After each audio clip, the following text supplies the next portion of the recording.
Gamers, how are we doing today? How's life? All that stuff.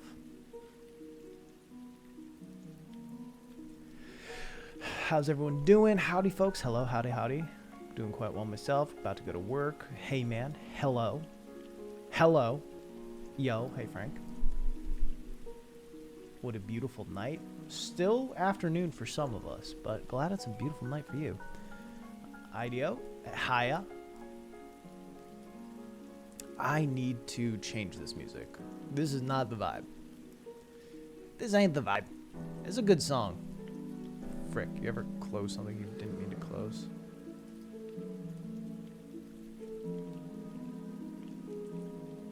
Purple Pancake, hello. Good afternoon, sir. Doing okay. Got my favorite dessert yesterday from the deli. What's your favorite dessert? Stressed? I'm sorry to hear that, BB Slingshot. But stress is our body's natural way of telling us something. I don't know. Hopefully something good. I've never closed something I didn't mean to close. I never make any mistakes. Fair play. Also, you're gay. Good to know, Pancake. I've heard that once or twice. And I'm glad to hear it again. Fly Penguin eating a blueberry pancake for lunch right now. It's sort of purple. Should blueberries be... Is that bad?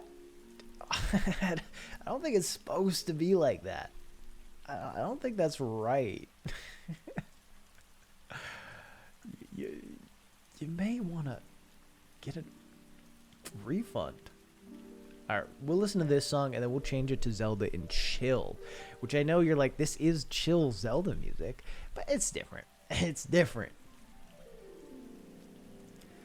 It's like fear in a sense. Yeah, it's important. I mean, stress is important for us to feel.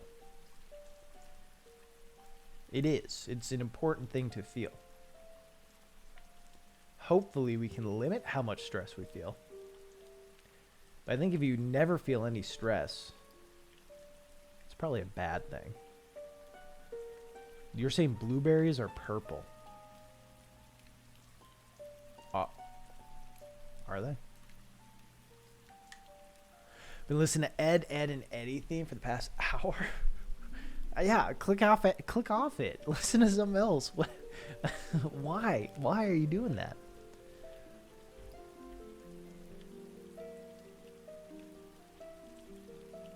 No. No. Well, how's everyone's Monday? Some of us talked on Sunday as I played Celeste, and it was fun. Had a nice little Celeste Sunday. Chat, you want to hear some exciting news?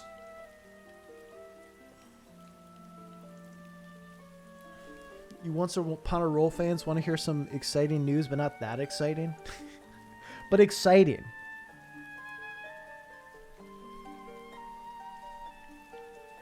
New episode of Once Upon a Roll is being recorded tomorrow. Just recorded, not coming out, not edited, not not much work, but it is being recorded tomorrow.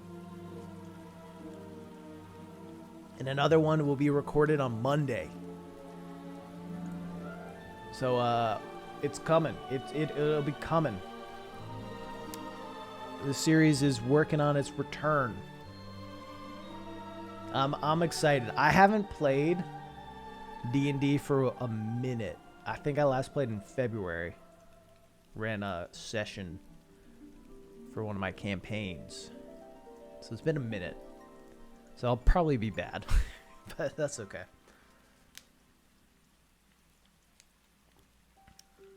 Alright, let's get some Zelda and chill. This is a little too slow for me.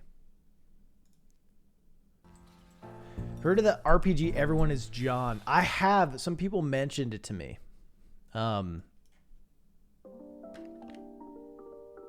I thought it'd be kind of fun to do a Twitch plays D&D. I thought it'd be kind of fun if there's a good way to do that. And some people talked to me about that system. Someone named John. That sounds pretty rad. Here's the thing. Everyone's already named John. When is Horror Games for Non-Gamer coming out, though? I don't know that Horror Game for Non-Gamer will ever come out. Here, let me turn some stuff up. I don't know that there's enough there. My wife played PT on stream. It was pretty fun. Granted, it was a janky version of it, so it didn't work super well. So the recording kind of looks like garbage, unfortunately. We'll see.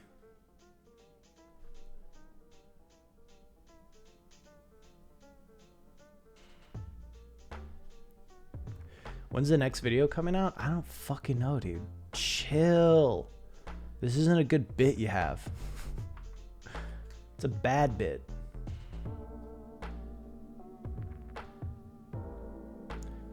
Well, I mean, I'm having her play multiple RPGs. So I think my goal is probably have her play about 7 RPGs. So I want to do kind of a classical JRPG. I'm doing Pokemon, which is still kind of that JRPG area. Then I want to do I did Undertale, so that's Earthbound inspired stuff. Did Child of Light, which is kind of like a Western it's a Western take on a JRPG.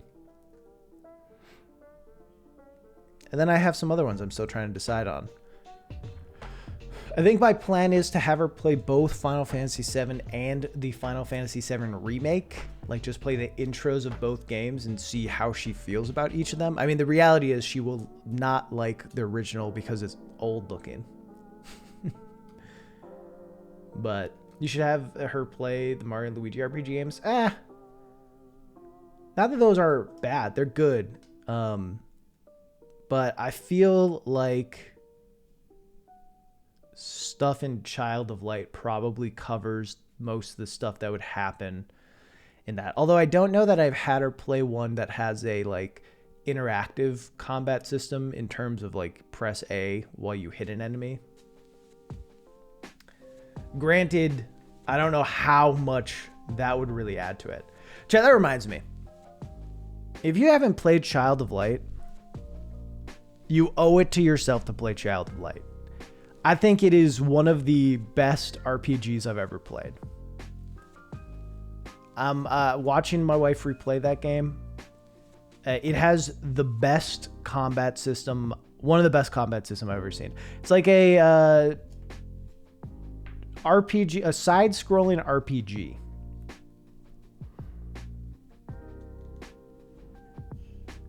With very light platforming elements, as we argued about last time. It's got a really cool combat system. Girlfriend loves RPGs but doesn't give a damn about the character stats, if that makes sense. Interesting. Friend of mine had a conversation about what constitutes an RPG because any game can be a RPG if played a certain way. Well, any game can be, I mean, you know, and that's something I'm going to talk about is like, what is an RPG? Because I feel like if you, to someone who plays games, if you say, you know, it's a JRPG, you know what they mean. If you say it's like CRPG, a lot of times you know these little classifications. You know what people mean by RPG. Because RPG, I don't think actually means role-playing game. Like it does, obviously, that's what it stands for. But RPG is how it's used in video games, doesn't actually mean role-playing game anymore. So, 62 minutes. I hope it's not that long. Anyway, I mean, I'm going to have a new video this month. I try to have a video out every single month. At least one a month. Right now, I'm working on the Gaming for a Non-Gamer. And hopefully that'll be this month's video. However, I don't know for sure. Because it could take too long. Like, it just might be a little bit too long of an idea. We'll see. I have two backup scripts that I'm starting to write. That it's going to be great because then I'm going to have these backup scripts, right? I'm going to have these backup scripts and have them made, probably hire someone to do it, edit them because they're going to be stuff that's just easier for me to pass off to someone else to edit. And I'm just going to have these videos that are just kind of hanging around. And I can just plug them in when I need them.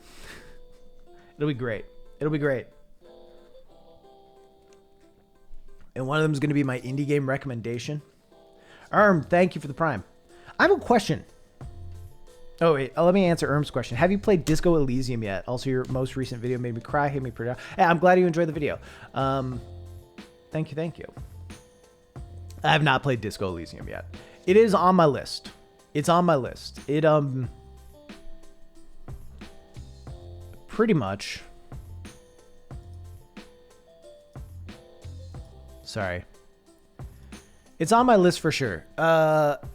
Pretty much though, I like have games I play for videos and then I have games I play because I want to play them and then maybe I'll make it into a video. You know, it's all kind of research in some ways.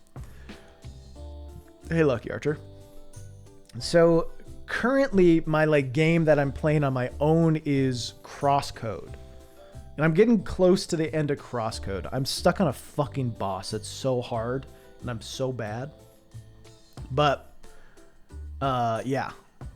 Once I beat Crosscode, I'm going to be looking for a new game to pop on like for other stuff. So I think that'll be Disco Elysium probably. So yeah. Hey, hold up a minute. Your cat, I imagine you meant to say. Your can. What kind of can is it? Mountain Dew? Coffee can? Tired because of school? Good a nap? Hey, that's fine. You do you. You nap, man. Nap it up. Nap, nap, nap.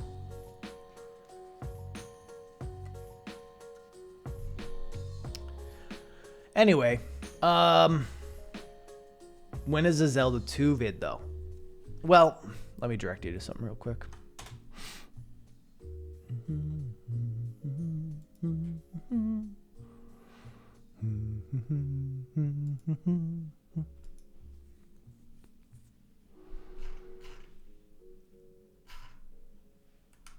Where the fuck is it? All right. I don't want to show this. What the fuck? Here. How do I... Okay. Give me a second. Please give me a second. All right, you want to know where the Zelda 2 video is?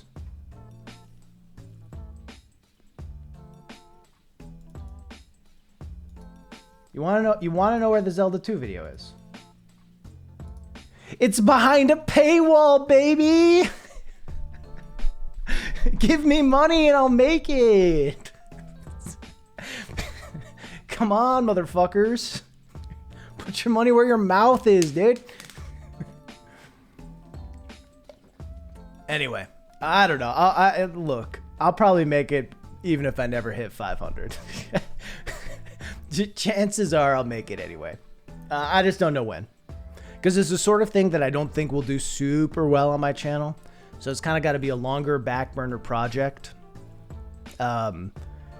Which is why mentally I kind of tie it to hitting goals on the Patreon. Because it's like, if I'm putting my time and resources into stuff and I'm making more on Patreon, then I can be like, this makes sense. You know what I mean? Hi, hello, how you doing? Gaming hasn't been able to top Zelda 2 in decades since. Yeah. Hello, Jujus. Yuck from WDI. Fuck you. Pay me. Fuck you, pay me. Hands in check. But yeah. The reality is, I'm gonna make it even if I don't hit the 500 patrons, which I don't really expect to hit 500 patrons. It's more of like, if I'm to hit 500 patrons soon and I haven't started the Zelda 2 video, then I will start it. But I am brainstorming stuff aside from it. You know what I mean? I don't know. It's just the sort of thing where, like, yeah, it's hard to dedicate a bunch of time to something that, because this video that I want to make is going to be like an hour long. It's going to be pretty long. And it being an hour probably means that I wouldn't be able to have like a sponsor on it. Which means between it all, it would just take a lot of time. What happened to Discord? I was joining it, but it didn't work. I think it works. Unless you've been in there and been banned before, it should work. And if you got banned, then I can't tell you. I don't know why it wouldn't work. I think the link's still up and still fine.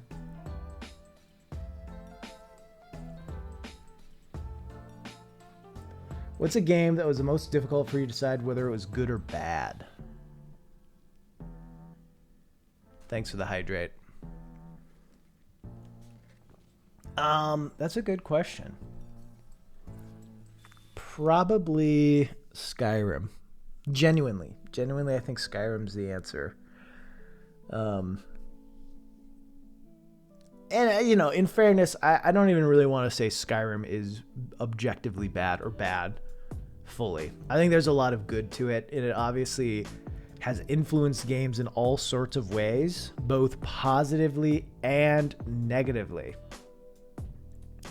I just think like it was a game that I was primed to love when I first played it, and I did enjoy it a fair bit when I first played it, but then every couple months when I either revisited or played a different game, I was kind of like, why was it this way? Why did they do it this way? Yeah. And I don't know. I think I've hit a point where I just don't like it. I've not played any Devil May Cry. I have DMC 5 locked and loaded, ready to play. But yeah. Haven't played it yet. Only got so much time.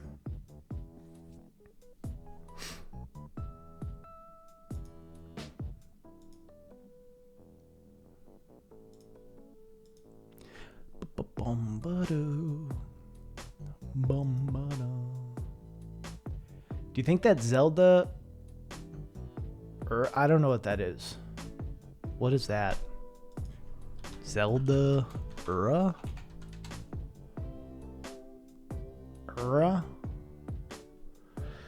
Was the N64 disc drive expansion disc designed for The Legend of Zelda Ocarina of Time?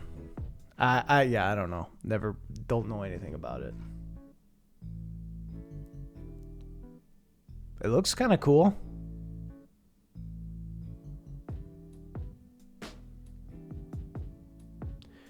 But no. What's your stance on Skyward Sword? My stance right now is I'm excited to replay it. I'm excited to see how it translates to the Switch. If it's Garbo Fire, I think it has some of the best dungeons in Zelda. Period. I think it's got some of the best dungeons, most creative, clever dungeons in Zelda. I think its overworld stuff is extremely lacking. Badly. I didn't have a lot of problems with the motion controls, so I don't view it with the same negativity many people do.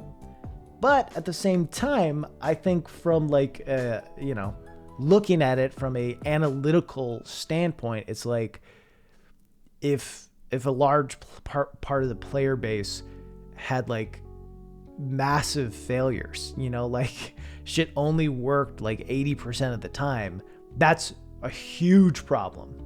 That's really not good. So I think in that regard, it was a failure. I think it really was handholdy in certain ways that I wish it wasn't. And I feel like Breath of the Wild went the complete opposite direction, which is something I really, really loved about Breath of the Wild. I think, the time shift stuff was really cool. Those were some of the best puzzles in the game. Ultimately, I think it is Zelda dungeon design at its best.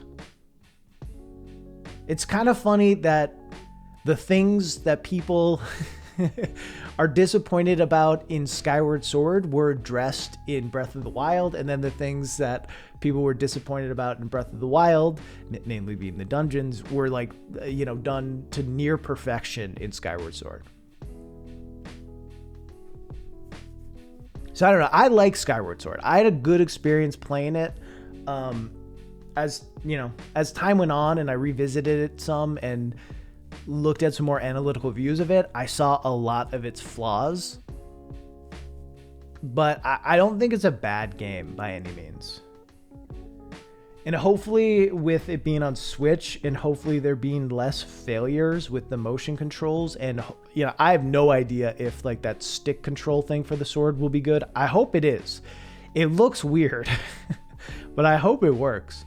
But I'm really as annoyed as I am that it's going to be $60, and I don't really want to spend $60, but I'm a sucker, so I'm going to. I'm excited to replay it. I'm really excited to replay it. Love your vids. Keep up the good stuff. Fuck yeah, thank you. I try really hard. I'm glad you appreciate it. So surprised how good Breath of the Wild turned out. Remember how burnt out I was on open world games right before it came out. Open world games in Zelda. I mean, I remember at that point very much being like, okay, I'm kind of tired of Zelda.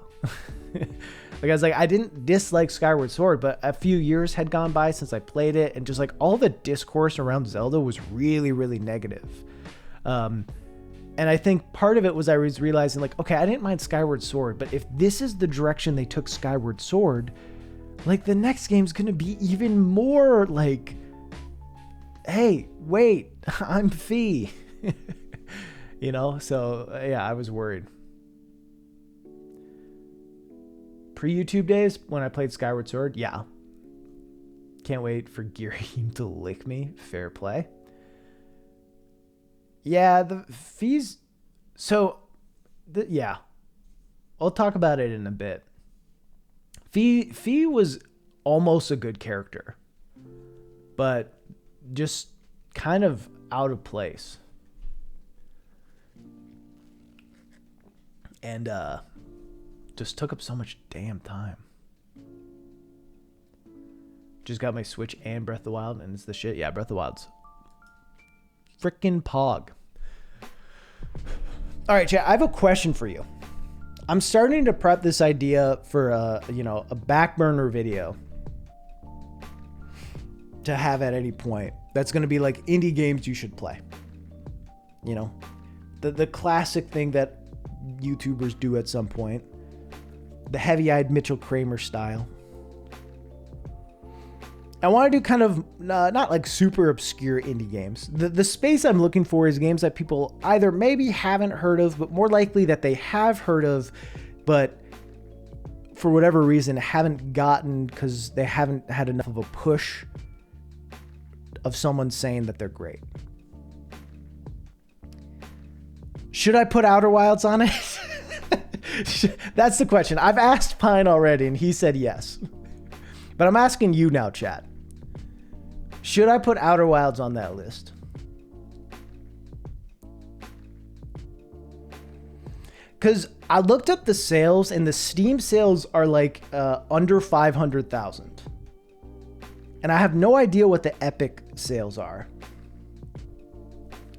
But I think all in all, I saw something on PlayStation, it had only sold like 30,000. Like, I think it's under 1 million. Pretty easily under 1 million. Which, like, is wild to me. Why not? Because I talk about Outer Wilds all the time.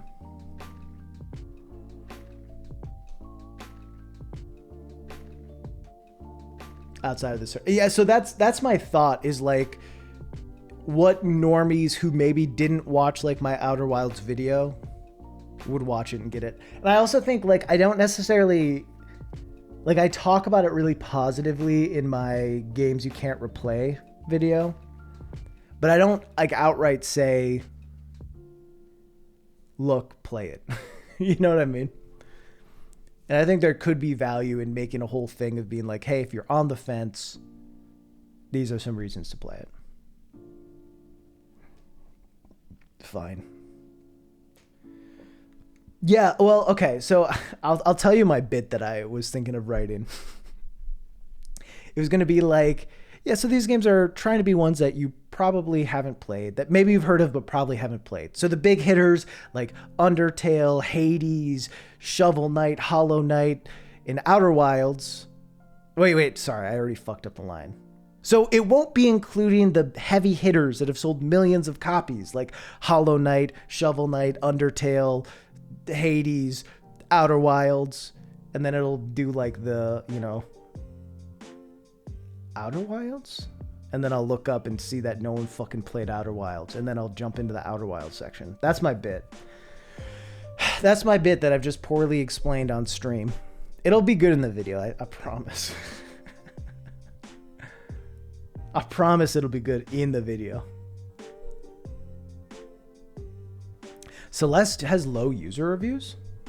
Have you played Kentucky Route Zero? Yeah, I kind of hate it. Evan from Mars, thank you for the Prime. I listen, I need to play a little bit more of it, but I am not fucking with it. I don't know. I'm like halfway through and I'm struggling with it.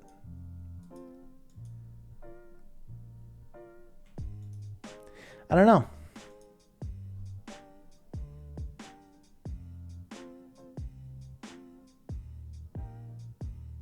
Minecraft used to be an indie game? True.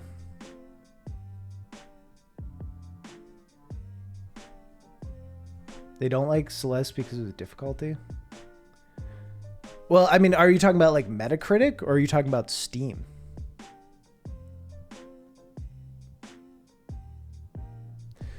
Feels like you would like Kentucky Route Zero. I thought I would too. I thought it was very much going to be a game I liked. Hey, Maria. I don't know. I think it constantly seems to be breaking its own rules in a way that just confuses me. And then there's a giant bird. I don't know, I had like a 3-hour long conversation with another friend who did not dig it. And we kept coming back to like this fucking bird. Really click. See, that's where I got halfway through chapter 3 and I was like, I'm struggling. So I need to jump. I need to jump into it. I need to keep going. Steam is mostly very positive. Yeah, Metacritic matters less to me. Because here's the other thing about Metacritic is I wouldn't be surprised, and I haven't watched it, I wouldn't be surprised if people like have gone and review bombed it for various reasons on Metacritic. So, I don't know. I do not trust Metacritic user scores. I don't care about Metacritic scores or music score or any scores. Various reasons, just say transphobia. I mean, that's a big reason, yeah. I was also thinking because it has an assist mode. Like it is very pushes the assist mode. But I think the transphobia is a big one, obviously. But gamers get unreasonably angry about assist modes. And they get even more unreasonably angry about trans people. Celeste.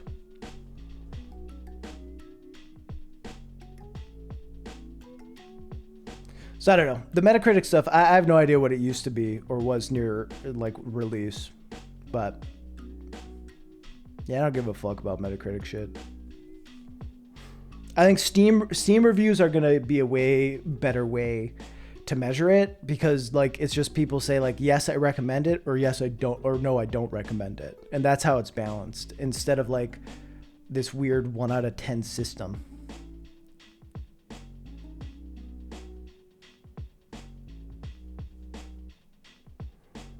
Yeah, Skyward Sword got like crazy high numbers.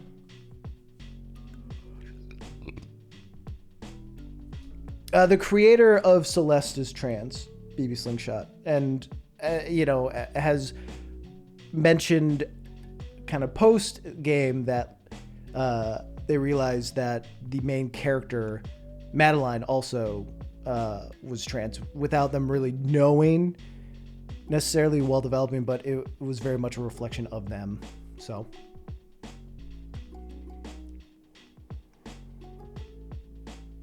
and that's why it's great in Celeste is because like that reading of it completely makes sense, and the story itself is the experience of a trans character, right? It's not necessarily the I don't know. I feel like sometimes it's just a diverse trans story, is I guess what I'm getting at. That's not necessarily focused so much on the character's transition and struggles with that, but human struggles as a trans person, which is cool.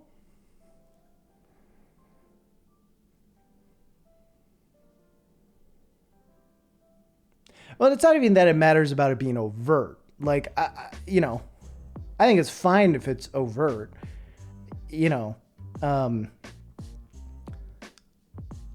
I think it's just like part of, I think really, and I talked about this while playing Celeste before, like really what is needed is with anyone, with like any group of people, it's like a variety of stories, right? All sorts of stories. And that's kind of the issue is a lot of times it's like with any group, you'll get one kind of story. And unfortunately, a lot of time it's always focused on like the pain of being in that group. And not to say that that's not a good story to tell, but when that's the only story that's coming out, that's frustrating, because there's so many more other shades to humanity. So I think while hopefully we keep getting more stories about anyone, right, or any group, like it's good to have a story like Celeste where it's just like Madeline's trans. Okay, like that, you know, like, and these are the things she's going through, you know, like, and it's just like not focused on a one certain aspect. So, you know, hopefully we get more stuff like that. I mean, hopefully we get all sorts of stories. So that's what matters. And that's why I think Celeste is cool. And it's not about it being overt or not. They could have talked more about it. And I think that would have been just as good. But I think it's good that the focus is just, you know, on other things. So it's not just the same stories over and over.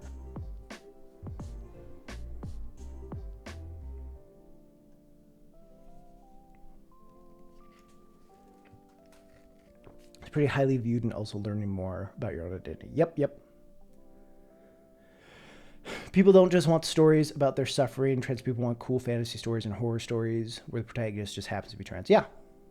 I mean, exactly. You know, and it's like, yeah, that's just the reality of it, is a variety of stories. Also stories told by trans people, right? And stories told by any group of people that aren't having stories told about them by their group of people.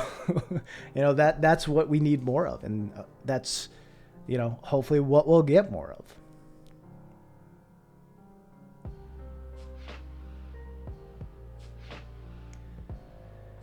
Doesn't even say in the game or DLC that she's trans. It was on Twitter, so when people are saying the game is trans propaganda, like, nothing wrong with that. I mean, I think there's something wrong with calling the game trans propaganda.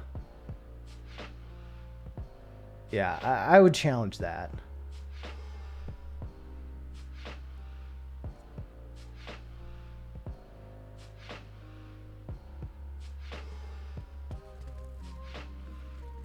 I mean, I think you framing it in that way, framing in like talking about trans people or showing trans representation and tying the word propaganda to it, either is a pretty problematic belief or you don't understand propaganda.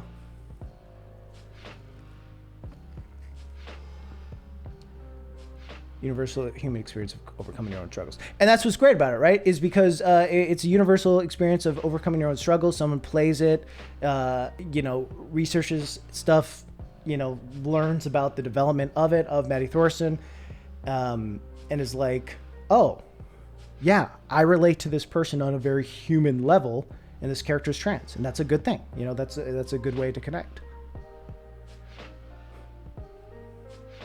Not trans propaganda, just happens to be a trans protagonist. Yeah, I think people calling it propaganda. I don't, yeah, it's text, so I don't fully know what you're going for.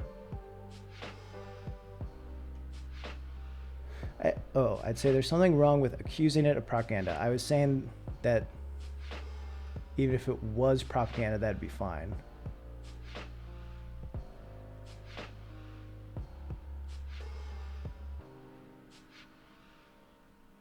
Yeah, I don't know that ties really to propaganda is the issue.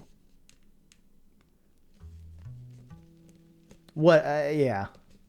Because propaganda still has like connotations that don't really make sense for this.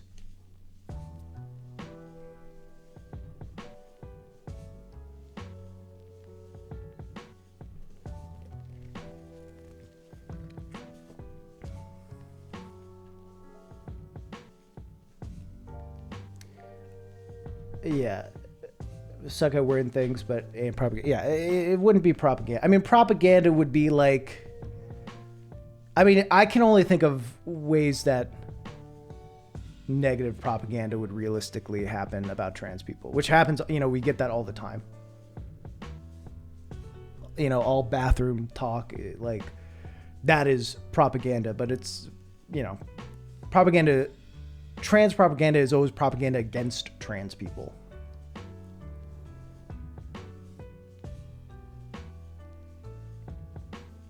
Pine's YouTube channel is propaganda that he's smart. So you're implying that you're not actually smart, but you have put out enough propaganda to trick people into thinking you are smart? Propaganda implies you're trying to convince people to hold an opinion or accept a fact. fact, but I get what you mean. I think propaganda, though, typically is trying to get a strong opinion that is based on lies. At least historically, that has been the case.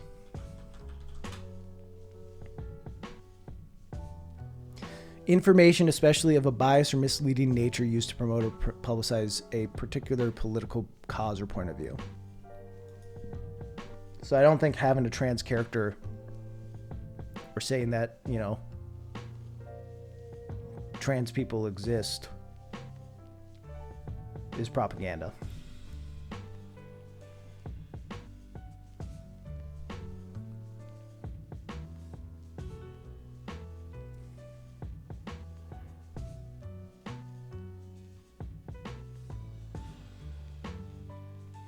Propaganda has the negative yeah.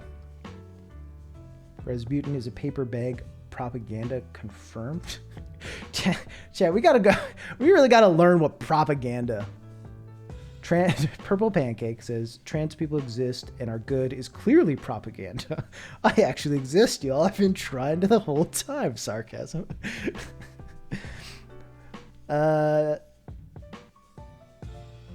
It's just anti-trans folks pissed at the game. Yeah, I mean, those people who are accusing of it as being propaganda, A, don't really understand what propaganda mean, and B, are afraid of trans people.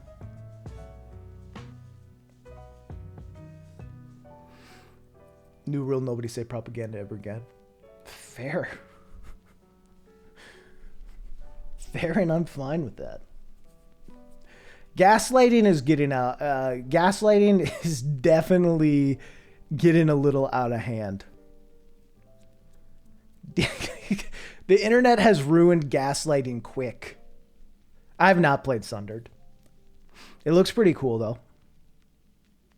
Alpha, we're just talking about propaganda and gaslighting, so it's going well so far. Had to read Animal Farm from school, so it's all fresh in my brain. True and fair. I've been gaslit so many times on the definition of gaslighting. Anti-gaslight propaganda. Very woke of me. Thank you. This is another marinates situation. I don't know. I think the thing with the internet is they learn a term and they use it too much. And then the situations where we're actually... where there is actual propaganda being pushed to us, an actual gaslight happening to people in, you know, personal relationships or on a wider scale, they get, you know, mixed in with a bunch of stuff that actually isn't that. And then they don't get appreciated in the right way or treated in the right way, and they get dismissed, which is not a good thing. Propaganda for a non-gamer. Oh, chat. What have we gotten ourselves into? Keep propaganda out of my politics. Propaganda definition. What other... Well, if I tell you all the games that are going in the video, you're not going to watch it.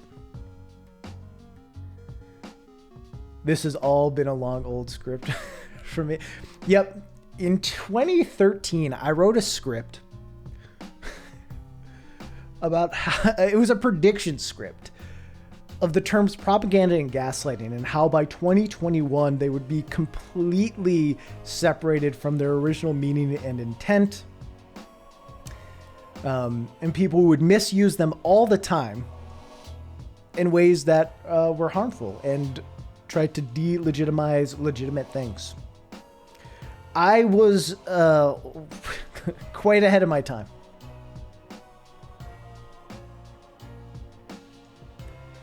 Ruling for a gamer where we elect you as president and you tell us how it goes. I would be a dog shit president. No gamer presidents. Hey, that's what I'm saying. You know, imagine this. I'm in the Oval. All right.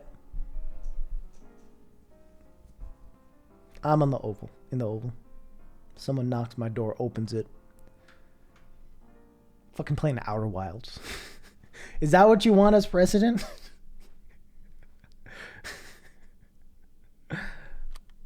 I don't want a gamer president, but I want one who has at least played a game. That's fair.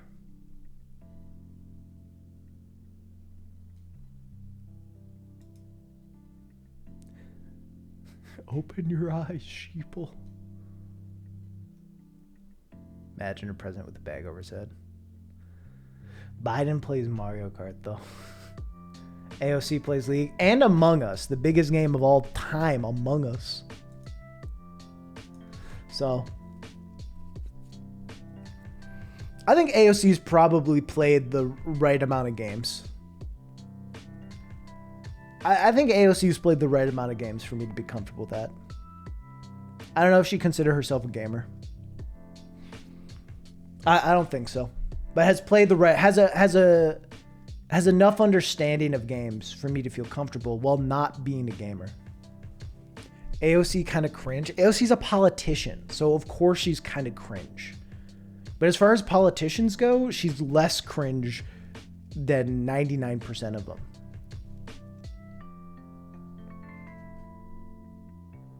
She is also super charismatic and charming. Has she played Outer Wilds? I don't know. Like, the only person who's less cringe than AOC, I mean, there's a handful. But, you know, my point is most politicians are cringe as fuck. It is like being a politician. The reason you probably think she might be more cringe is because you see more of her, because she's on Twitter better than most politicians and posts more. So you have to see, you know, that outreach that people think is cringe.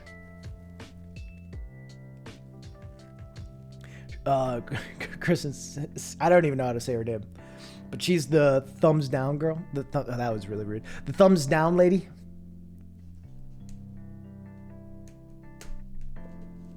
Yeah.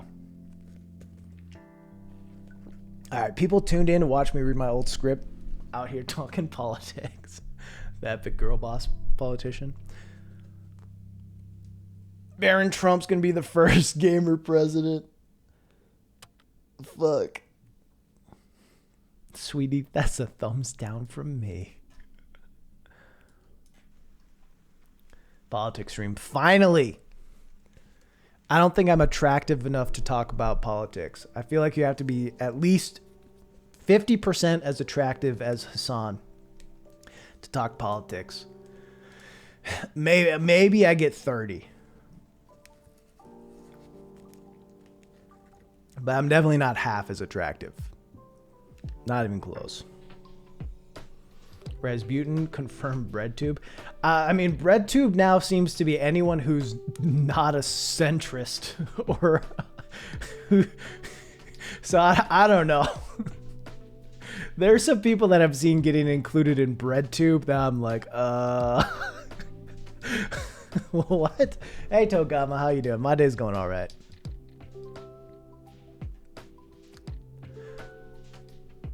I'd watch a debate between Raz and Vermin Supreme, Bagman versus Boatman.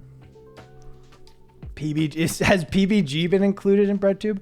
BreadTube is just an informal name for YouTubers who make videos that, you know, are made by creators who are on the left.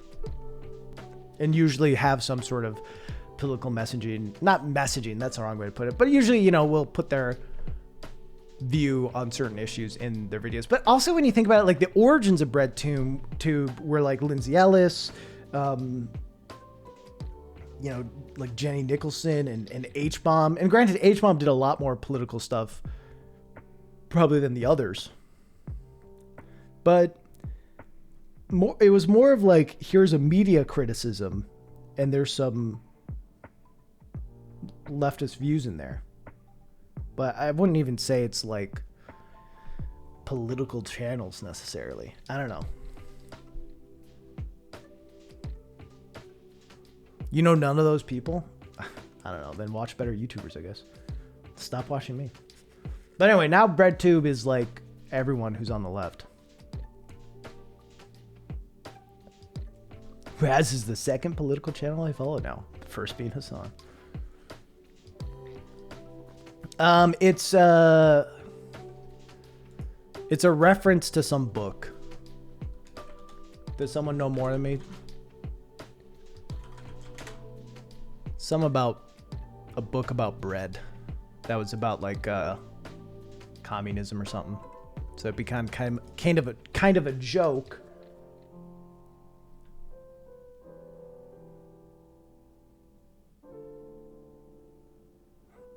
About that. Like the meaning of bread or something. What is it? The meaning of bread? Is that the book? What the fuck is the book? What the fuck is the book? I could probably just Google BreadTube and then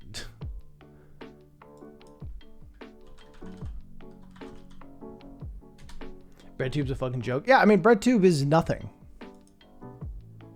Like, it's not a actual organized thing anymore. And like, the conquest of bread. Thank you. The conquest of bread. 1892 book by the Russian anarcho-communist Peter Kropotkin. And then it became a joke about that. But yeah, BreadTube is not like an organized thing. It's interesting to see the people who are in BreadTube and being like, wow. I don't know, like seeing Destiny being lumped in with people in BreadTube is like, what? What? Man, I'm doing well. Thanks for stopping by.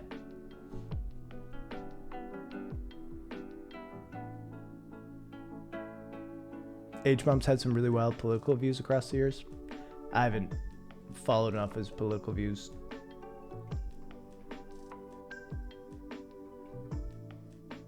Sticker Brush, best song. It's a good one. All right. Let's transition, chat. Let's transition to the next thing. Today, the plan is we've been here an hour and clearly haven't done anything. Perfect for the stream. Today, we have a fun thing in store. I've been doing this thing over on Patreon where I've been looking back at some old scripts and reading through them over there. And I found some extra ones.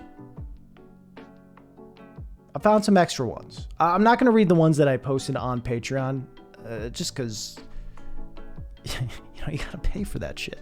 No, just because I'd feel bad about having a thing for patrons and then doing it live for everyone. So we'll read the ones I haven't done there. But yeah, so I got a couple. So yeah, the plan is to look through these old scripts and then we'll grade them. We'll see how good they are. I also have a short story that I wrote that we can talk about too. It's a very short story and it's quite bad.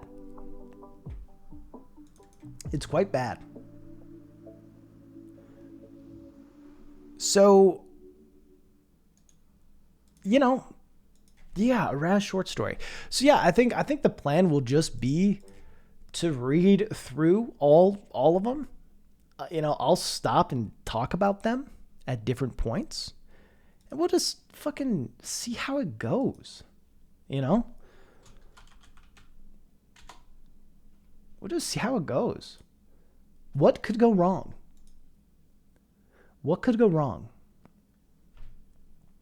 All right.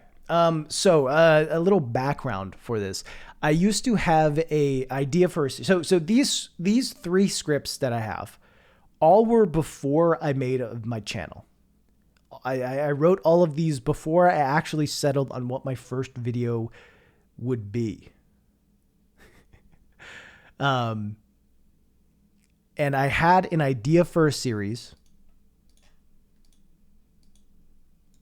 called Let's Talk About. And that was a series. And then it's like, let's talk about game.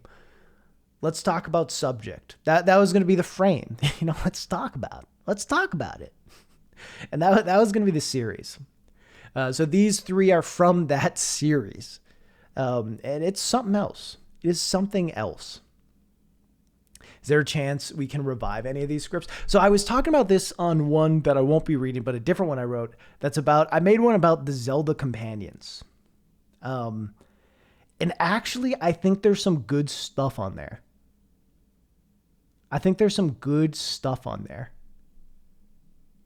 That could become a video, like, you know, and some stuff turned into like the Likeable Companions script, but yeah, I actually think I could make an interesting video about Zelda companions. Yeah, that could be fun. So, you're saying my branding for Let's Talk About is bad? Why? Because it's not distinct? Because it's super basic? So there's a few ways we can do this. We can just have this screen up, or I can pull the scripts up and we'll read it together. I figured that's probably the way to go about it. And then I guess if I turn this into a video, that'll look better. So let's do that. Let's do that. All right. I also wasn't going to have music. Should I have music playing, chat? What do we think?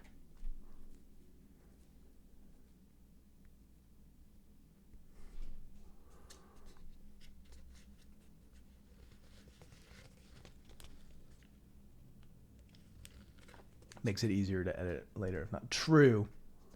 I can, here. I'll just...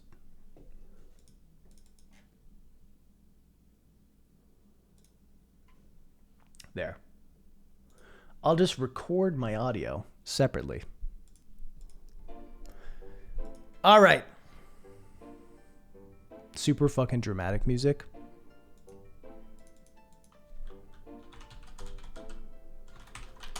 So, chat. The first script that I wrote, I think this was the first one. The first script I wrote was titled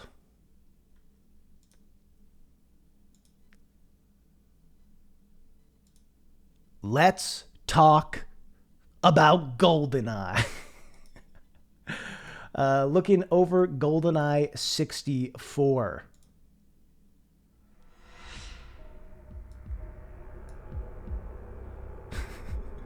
Tearing down this classic game. Everybody's freaking favorite N64 game.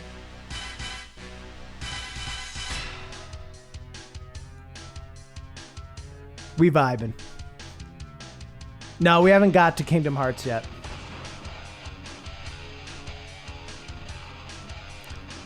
Am I gonna get copyright claimed for this? Fuck it, we don't care. Perfect Dark was just GoldenEye, but better. True. All right, so my first video was gonna be about GoldenEye. Let's talk about GoldenEye. I thought I had a fresh take on it, and I didn't. I'm just gonna dance a little bit.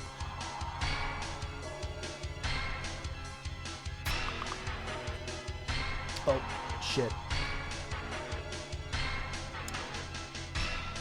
Getting slacks.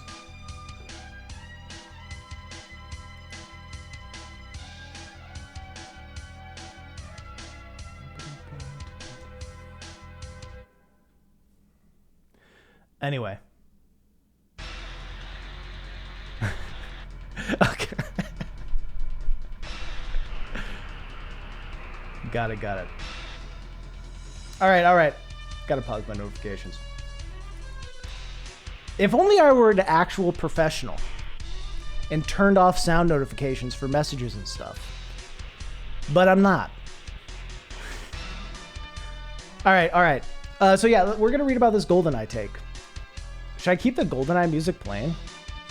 Or is it too distracting? I guess this is what would be playing in the video. All right. So, first script. Let's talk about GoldenEye. Sorry. All right. The Nintendo 64. This system touted some of the greatest games of all time. One among them, GoldenEye. Based off the movie with the same name, GoldenEye. Wait, sorry, right there. Based off the movie with the same name, GoldenEye proved to be not just one of the most successful games based off a movie of all time, but one of the most successful games in general. It pioneered platform shooters and left an entire generation remembering it fondly. So, let's talk about it. And then I think I had like an intro planned. That's not terrible. That's not bad. That's an okay intro. It's not that good. It's not that interesting, but so let's talk about it. That was going to be my catchphrase. GoldenEye 007 came out on the N64 in 1997. See, this seems like redundant information. 3 years after the movie's release. Developed by Rare, it was the first game the studio released on the N64, thus starting the golden era of Rareware. After everything was said and done, it sold 8 million copies, taking the third spot on Nintendo's top-selling games. It paved the way for games like Banjo-Kazooie, Donkey Kong 64, and, of course, GoldenEye's spiritual successor, Perfect Dark. God, Rare was like the Pixar of the late 90s. Okay, actually, Pixar was the Pixar of the late 90s, but you get my point. True. Pixar was the Pixar of the late 90s. Snowman about to get a copyright strike. So let's talk about it. True, Snow does say that. It is Snow's catchphrase now. Okay, Rare could do no wrong. And this excellence started with the release of GoldenEye 007. True. Hey, Miss Express. All right. You can hear that cut. showing just like Woody. God. All right. At the time, there wasn't really a good shooter on consoles, especially not on Nintendo. Sure, there were ports of Doom and Wolfenstein 3D, but most people were playing those on PCs. GoldenEye PCs? That's a small thing. I think I realized when I wrote this, I didn't have a PC. It's a small thing that I'm getting hung up on that I said PCs instead of PC. But I think it actually says a lot. Anyway, GoldenEye hit an untapped market of console gamers wanting to shoot stuff in the face. The game originally was set to be a rail shooter for the SNES, but after delays, the project got moved to the N64.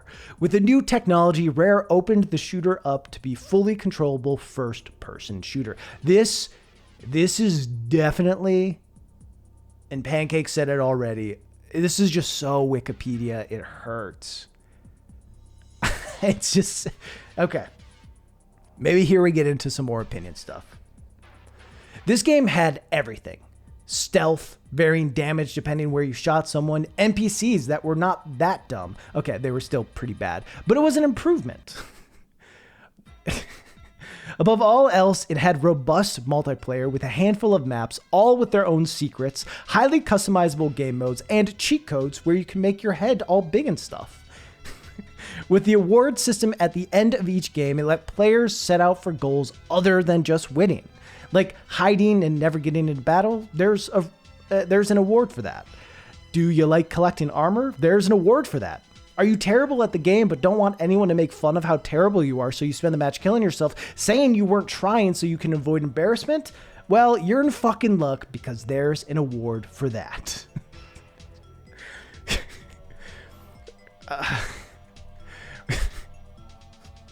Okay?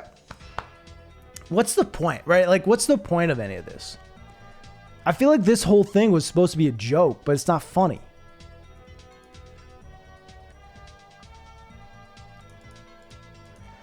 GoldenEye was an easy way to play multiplayer with friends. You could play competitively or just slap the shit out of each other. But holy shit, GoldenEye has aged poorly. I said shit 2 times too close to each other. Could be worse. Could be worse. Looking back now, that game does not feel like the game I played hundreds of hours in. See, this should have been the start. Are you winning, son? There's an award for that. This should have been the start of the video. And like you can see, there's not much left. And this was going to be the whole thing. But this should have been the starting idea of like how this game I loved no longer is the game I loved. Let's keep going. Looking back now, the game does not feel like the game I played hundreds of hours in. The only thing that got me through capturing, I must be talking about capturing the game.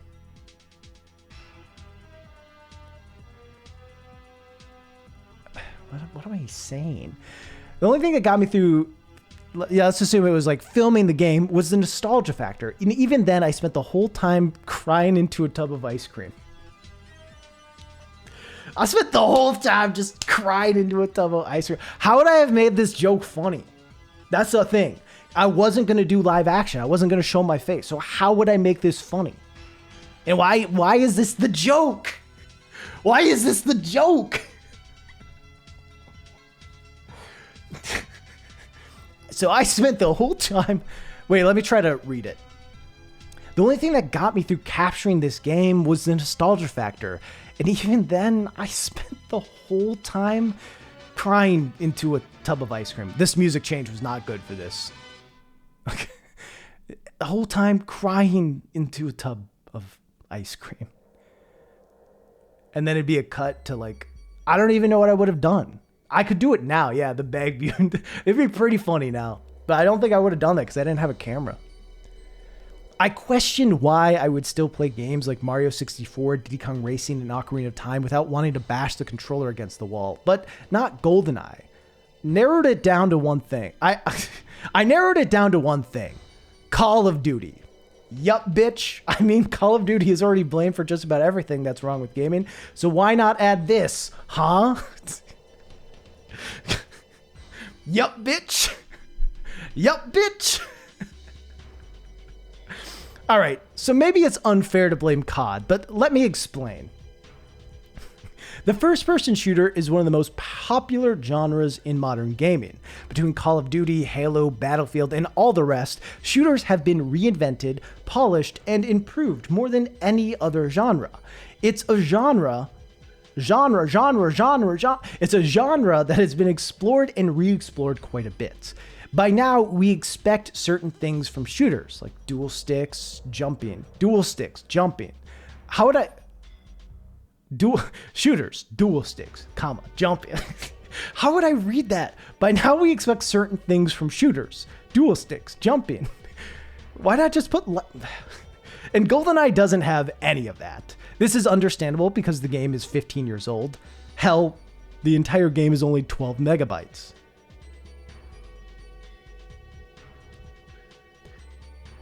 That's it.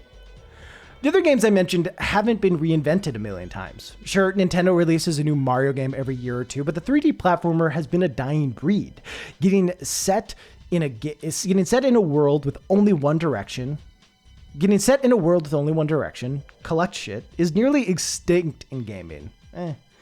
That's a bad take, but this is why it is still so easy to go back and play those games. We haven't seen them a million times. I digress. It's funny because I think this is actually probably the most interesting point. In that part of why, because I do agree with that core concept of shooters have been iterated on more than anything else, probably more than most other games, or at least at the time I wrote this for sure. But I think that's why like GoldenEye doesn't hold up because console shooters have become so much better. Where like the Super Mario formula, like 64 is still pretty good. Because I think there's just been less exploration in that area. Anyway, GoldenEye is one of the best N64 games because of its innovations that set forth a movement of first-person shooters. But boy, does this game suck in hindsight. I understand you all have fond memories of it, but trust me. Oh, God. You want to do just that. Leave them as memories. GoldenEye is the old Yeller of gaming.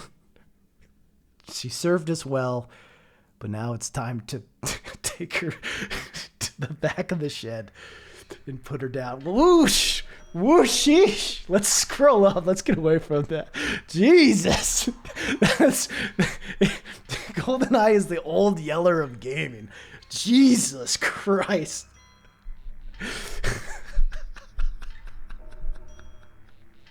Holy shit. Oh, it would have been so mean. I would have been so mean. I haven't even seen Old Yeller. All right, chat. Let's talk about it. I think there's two interesting things in this. I think there's the interesting idea of how shooters have been iterated on more than most other genres, which has made them age more poorly than a lot of genres, which is why older stuff like Mario 64, Diddy Kong Racing, and Ocarina of Time hold up a fair bit better. I think they made Old Yeller. I think you might be right. I think it was a book, but they definitely have a movie of it. Team 2013 Raz. I think this idea is actually all right. And I think I ended up talking about this on something else that many of you wouldn't have seen, is my Half-Life 2 video, which I have privated. But, you know, like shooters have just been, there's just so many of them. And it's something that's been iterated upon and streamlined a fair bit to be more comfortable and better. I still stand by 95% of what I said in the Half-Life 2 video. I don't think it was a bad video, but I understand why people were mad at me because I played it on console. How dare you play Half-Life 2 on console? Because I was getting a lot of hate for it because I played it on console, and I agree. I think a few of, like, there's about 15 in a 10-minute video, there's about 15 to 20 seconds of points that are that me playing it on console matters. And the rest isn't, but people only really cared about that one part and were mad at me for it. So I privated it. I think that's so maybe it's just one thing.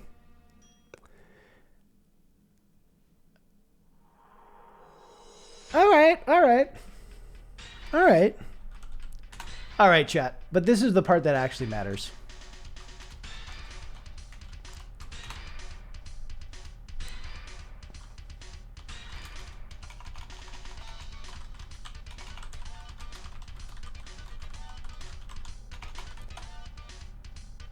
You're going to grade it. You to grade this script. A, B, C, D, or F.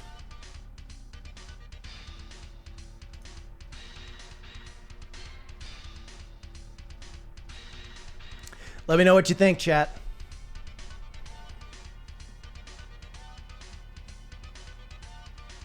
I think you need to type in the number. Not just the letter. You need 1 for A, 2 for B, 3 for C, 4 for D, 5 for F.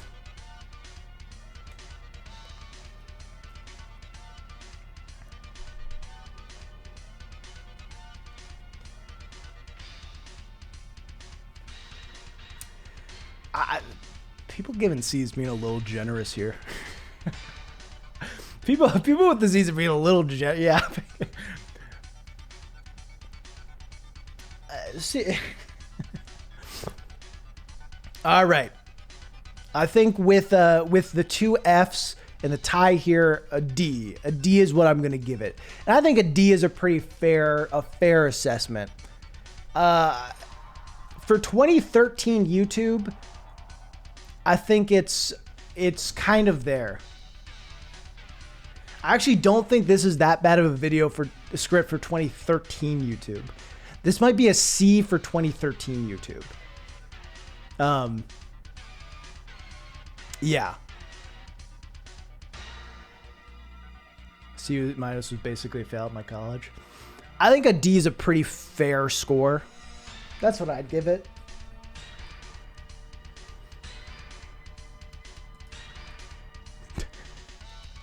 God damn, what a fucking script. What would I do to improve it? So what I would do to improve it is have the whole thing be...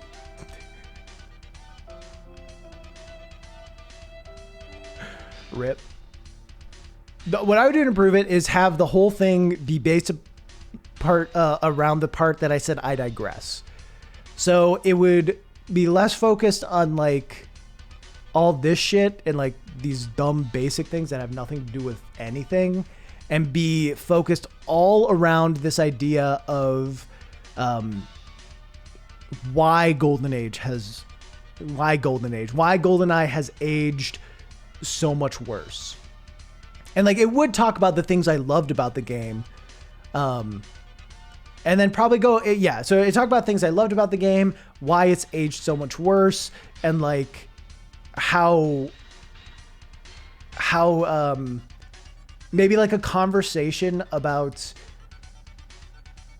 how the things we love die. No, how the things we love that mean a lot to us are always going to be hard to pass on to the next generation because of the lens of which we look at anything through. That's probably what I would focus on now, is how if you've played games, GoldenEye will just not be... If you played modern shooters, GoldenEye will just be so hard to enjoy because of the lens that we look at shooters through now.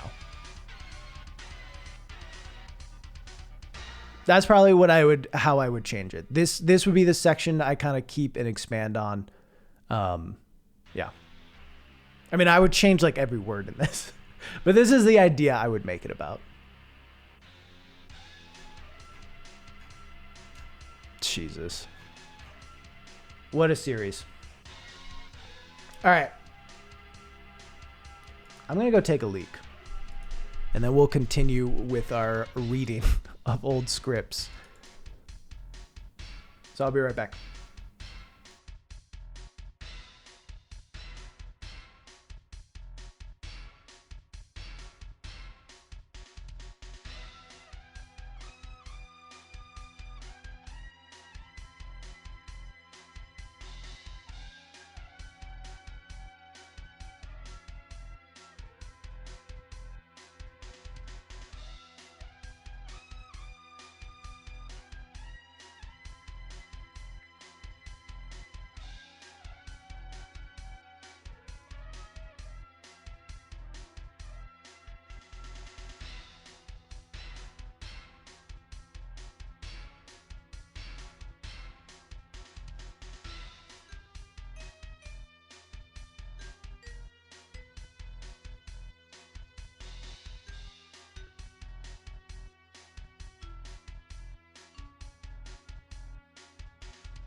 All right, we're back.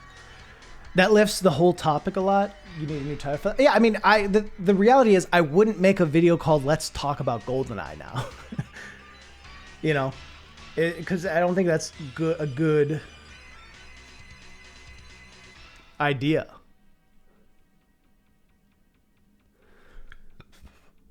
Want to start a channel where we just read Wikipedia pages? I could drop some massive shade, but I will choose not to. I will choose the path of honor and not shame other people.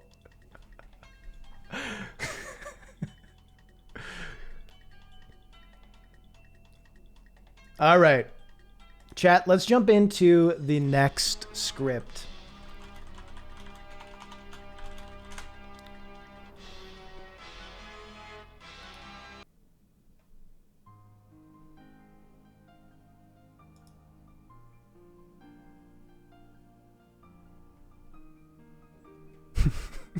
See you, Jesse. The next script. Let's talk about Kingdom Hearts.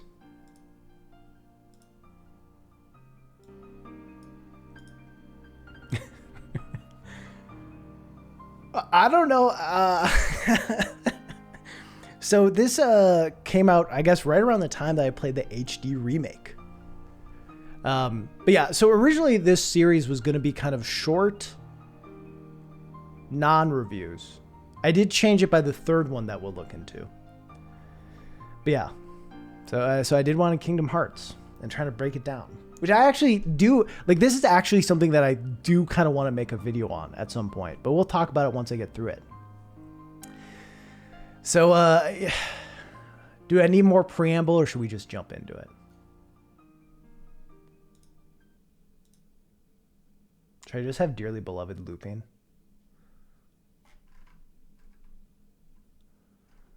I don't know most of these songs. I'll just have the soundtrack playing. All right. Let's talk about Kingdom Hearts.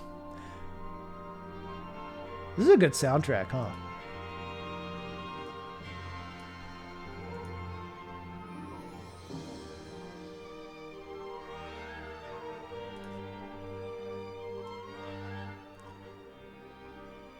All right.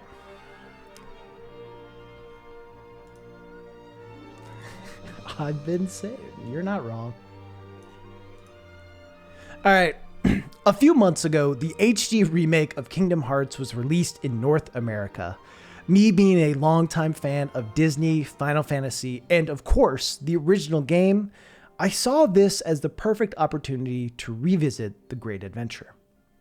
Kingdom Hearts has always been a game I remember fondly, and I know many others do too. And I know many others do. I added the 2 because that's the only way this makes sense. All right.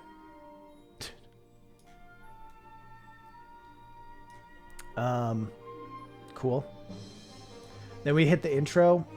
I feel like this...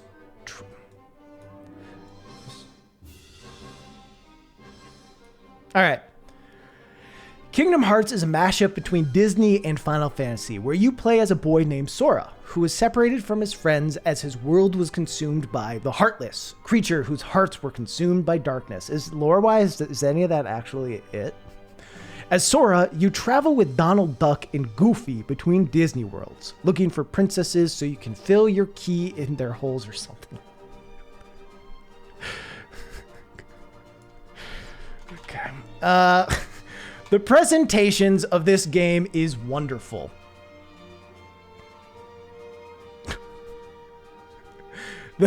The music gets you in the moment. A fair amount of the original voice actors reprise their roles, and the character designs look great. However, playing it as an adult, I realize how much the game relies on nostalgia. The interactions between Sora and the various Disney characters is very underdeveloped. Wait.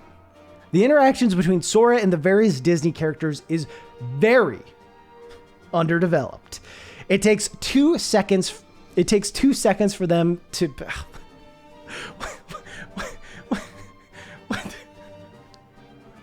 What is it? Okay. To best friends. It takes 2 seconds for them to best friends. To become best friends. And the little vignettes each Disney character goes through feels a little lazy. Another comp. I don't think this one got past the second draft, if I'm being honest with you. If you couldn't tell already. If you couldn't tell.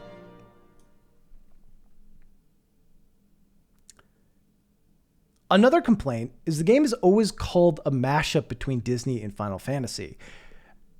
Is it? I guess it is. But I feel like this is the wrong way to frame this. But it really isn't. Is this the same song? Here, let's listen to this one. Yeah. This is the vibe. Another complaint is the game is always called a mashup between Disney and Final Fantasy, but it really isn't. There are a handful of Final Fantasy characters, but they play pretty minor roles. They help with your development, but you don't really spend time with them.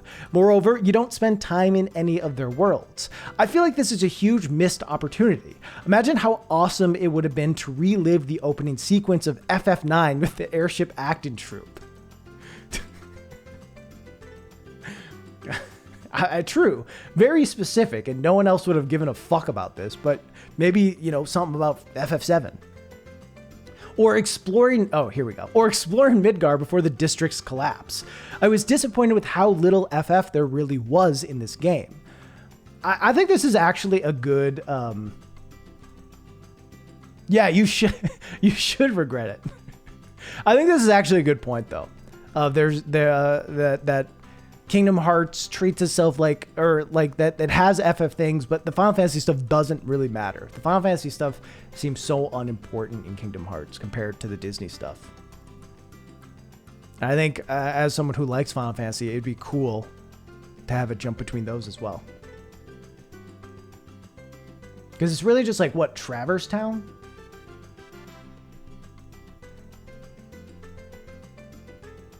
Anyway. Where was I? Other than a few characters and a couple spell names, there really was nothing Final Fantasy about it. I get it. Disney had more memorable worlds and is more accessible to the demographic they were going for. But then why even add Final Fantasy? Was it just to solidify that the game was an RPG? That's it. Yeah, let's loop this. As a kid, you don't really notice it. You see Cloud, you see Squall, and you're happy. But as an adult, it takes focus away from the game, does it? I think Kingdom Hearts had a real opportunity to do things. I know there are story workarounds and the characters were planned to be cameos since the beginning, but they really could have done something more with it. With that all said, what? What could they have done, Raz? Like what? Give an idea. I think Kingdom Hearts really had an opportunity to do things.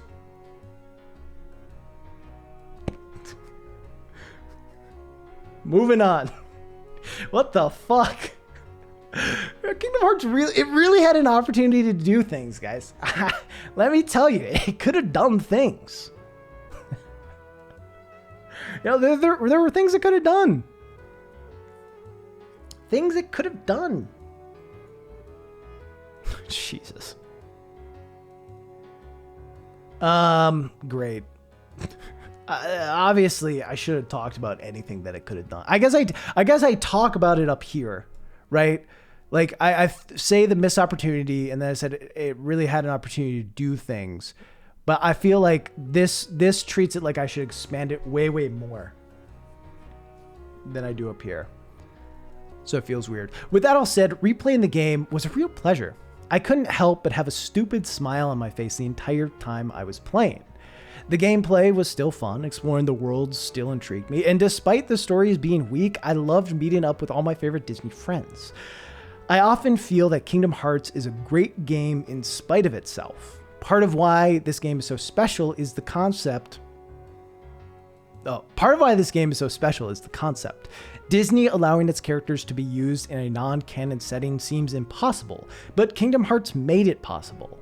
But the concept outweighs the product by quite a bit, and that's okay. Why are there so many buts in this sentence? Too many buts. Too much butts. You can't butt a butt. You can't butt a butt.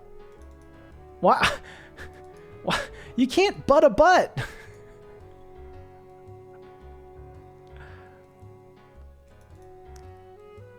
You can tell that this is very much written by someone who's played Kingdom Hearts 1 and 2.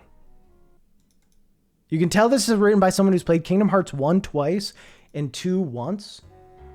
Run-on sentence? It's not a run-on sentence.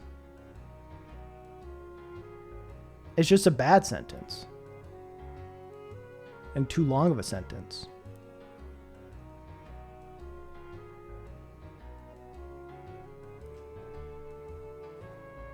Too many butts.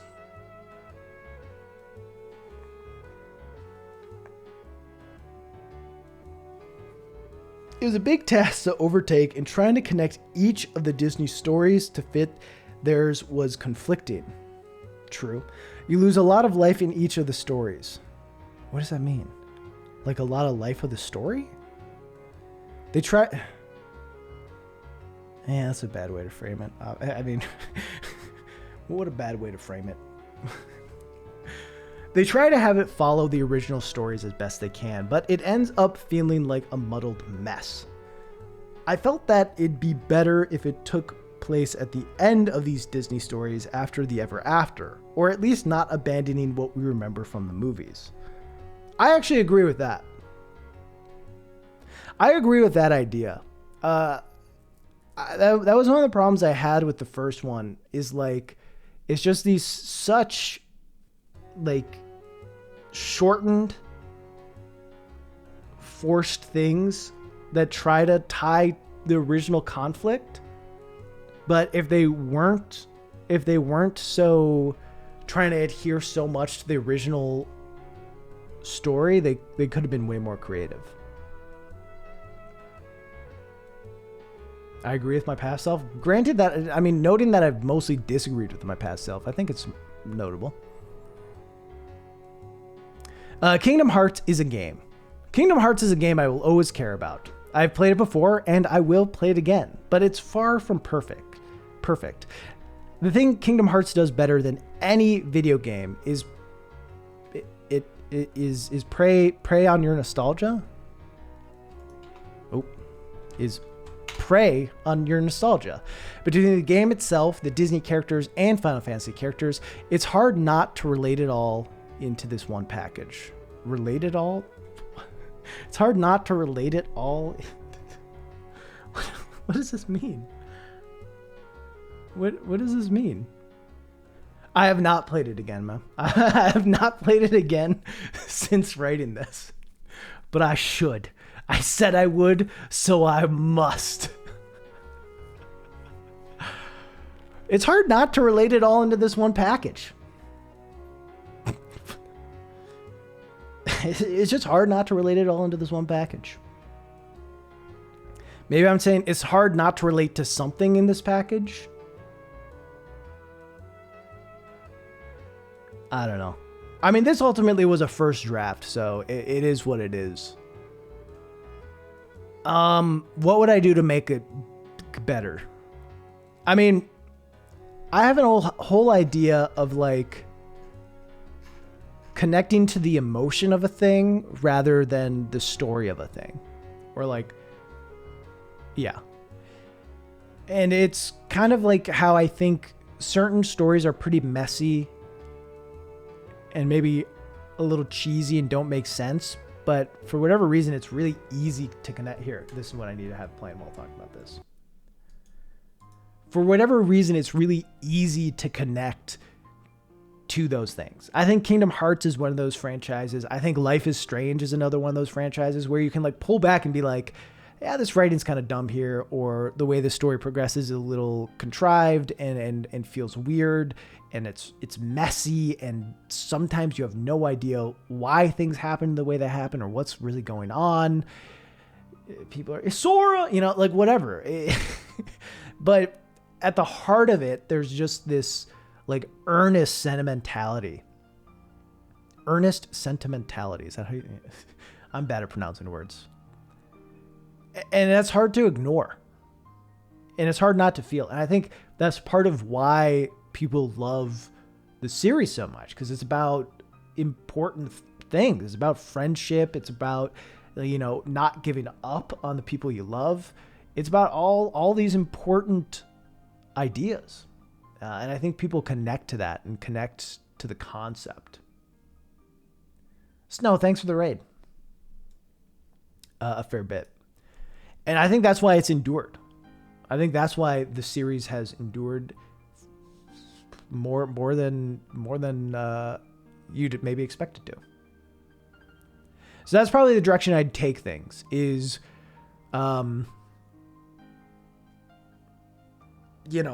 talking about that element of it, of like, why, even though there's all these things that I find disappointing, Yes, no, I don't know if you knew this. I was going to start a series called Let's Talk About.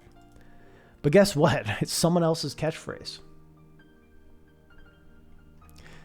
So that's what we're looking at. You missed the golden eye. Is there somewhere? There is a video in this somewhere. Yeah, I think the video is in.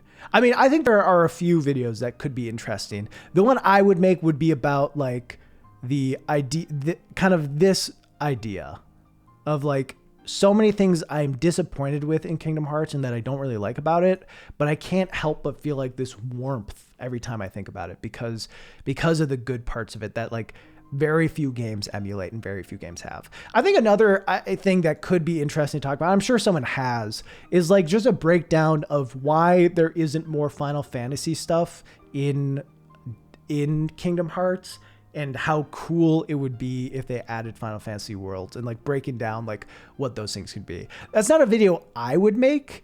And honestly, someone probably has made that video. I think that could be an interesting idea too. Because I think it's a good point. There isn't, in my opinion, for this thing that's supposed to be a crossover of them, there isn't enough Final Fantasy.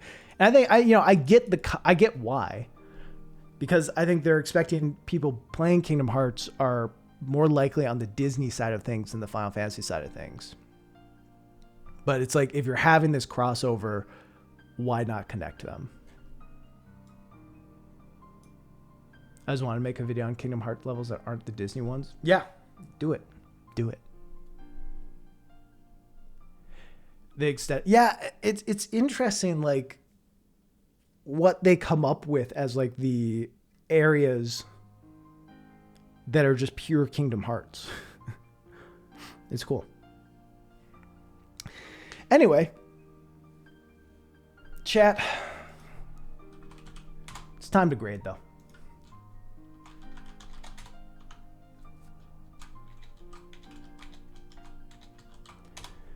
One for A, 2 for B, 3 for C, 4 for D, and 5 for F.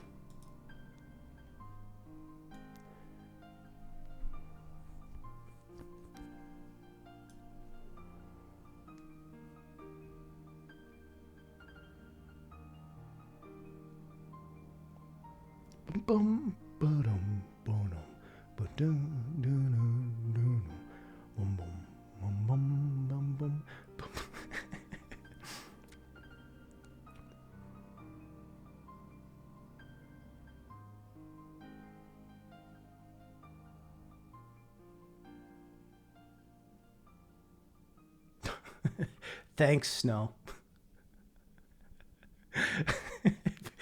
It might be a little high, bud.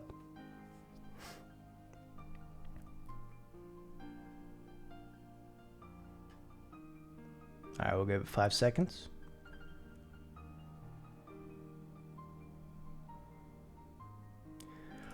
All right, looking like another D. Maybe like a D- with all these Fs. Yeah, reviewing the script, not the catchphrase. Come on, Snow. Yeah, I'm trying to think. See, you all think this one's worse than the GoldenEye one?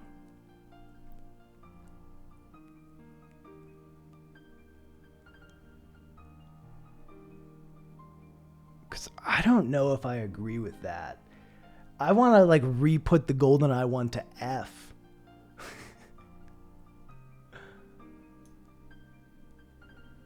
Because I think the GoldenEye one is worse than this.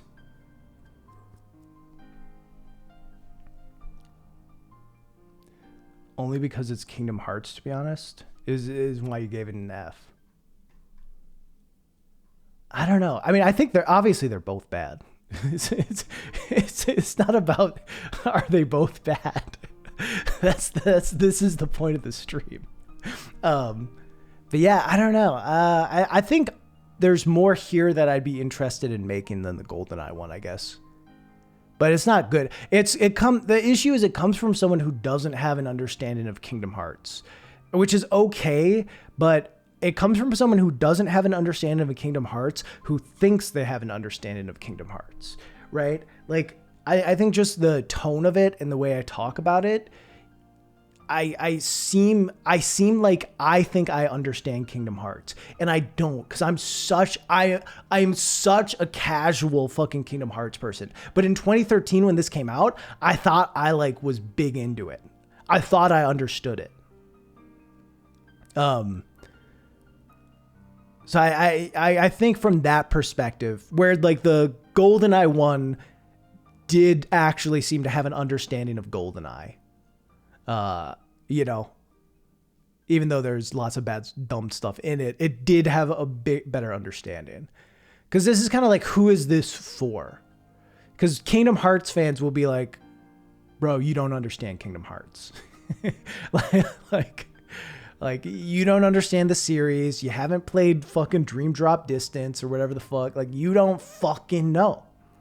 You don't get it. None of these things you talk about are why I like or dislike Kingdom Hearts. So I think that's fair. I guess that's fair.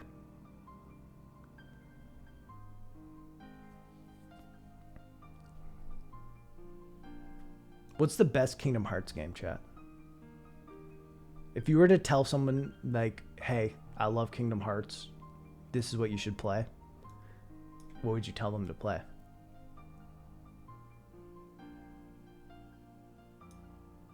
Two or DDD?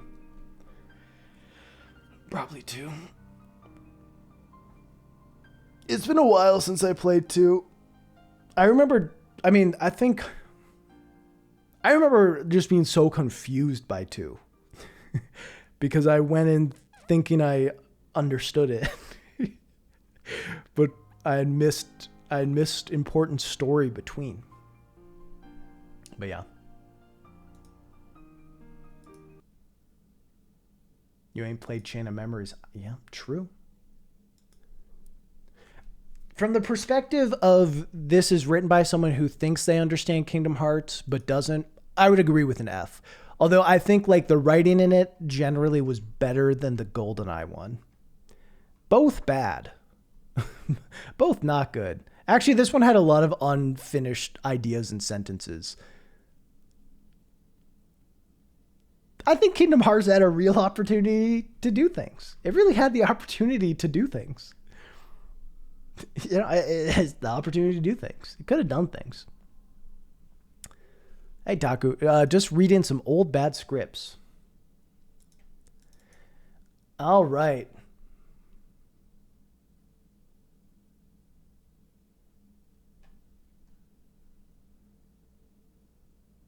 Stop.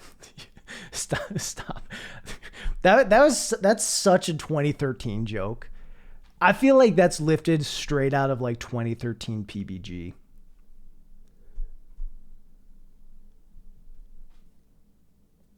You know, just any of those people that were big, like from 20, I mean, that might still be big now, but that were really big 2011 to 2013. That's just that kind of joke.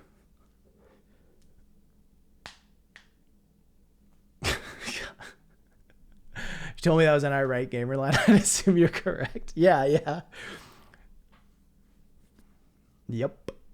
Rough stuff. All right. Our third and final script, and then we'll get to my short story.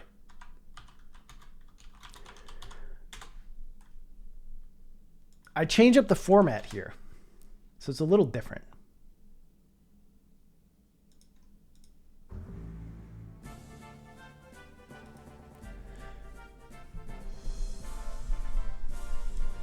Chat. Let's talk about Kirby Air Ride.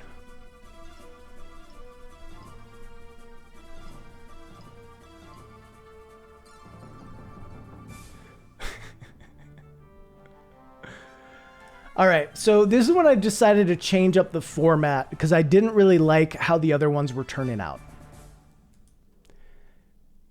You know, I mean, keep in mind, obviously I didn't make any of these videos. So I could recognize that they were pretty bad. And I wanted to change it up. So I tried to change it up here in a very novel way of essentially listing the 5 best things about the game and the 5 worst things about the game. You know, gotta get that 10 list shit happening. This is some real copying of Snowman Gaming. Someone who I had not heard of at the time. I didn't know Snow. But yeah. All right. Let's roll it. The GameCube was a very experimental console for Nintendo. See, when Nintendo went from the SNES to N64, there was a big jump in graphical capability, i.e. the move from the 2D graphics to 3D. The graphics improved between the N64 and the GameCube, but it wasn't nearly as big as the jump from the previous generation. This is some old Steve ideas. This would have been written after. This would have been written before I met you, though, or saw any of your stuff, because I definitely did not write it in 2015. Dude, this is why we became friends, Steve. The graphics improved between the N64 and the GameCube, but it wasn't nearly as big as the jump from the previous generation. In order for Nintendo to revolutionize their games, they had to do it on a conceptual basis opposed to a graphical one. This is true. I use the same line of thinking in my Pikmin video. So they cel-shaded Link, gave Mario Water Pack, and turned Donkey Kong into a rhythm game. Most of these ideas were highly scrutinized. Some proved to be pretty great, but a lot of the odd GameCube installments fell in a gray area where some people thought they were the pinnacle of gaming, while others saw them as hot pieces of shit.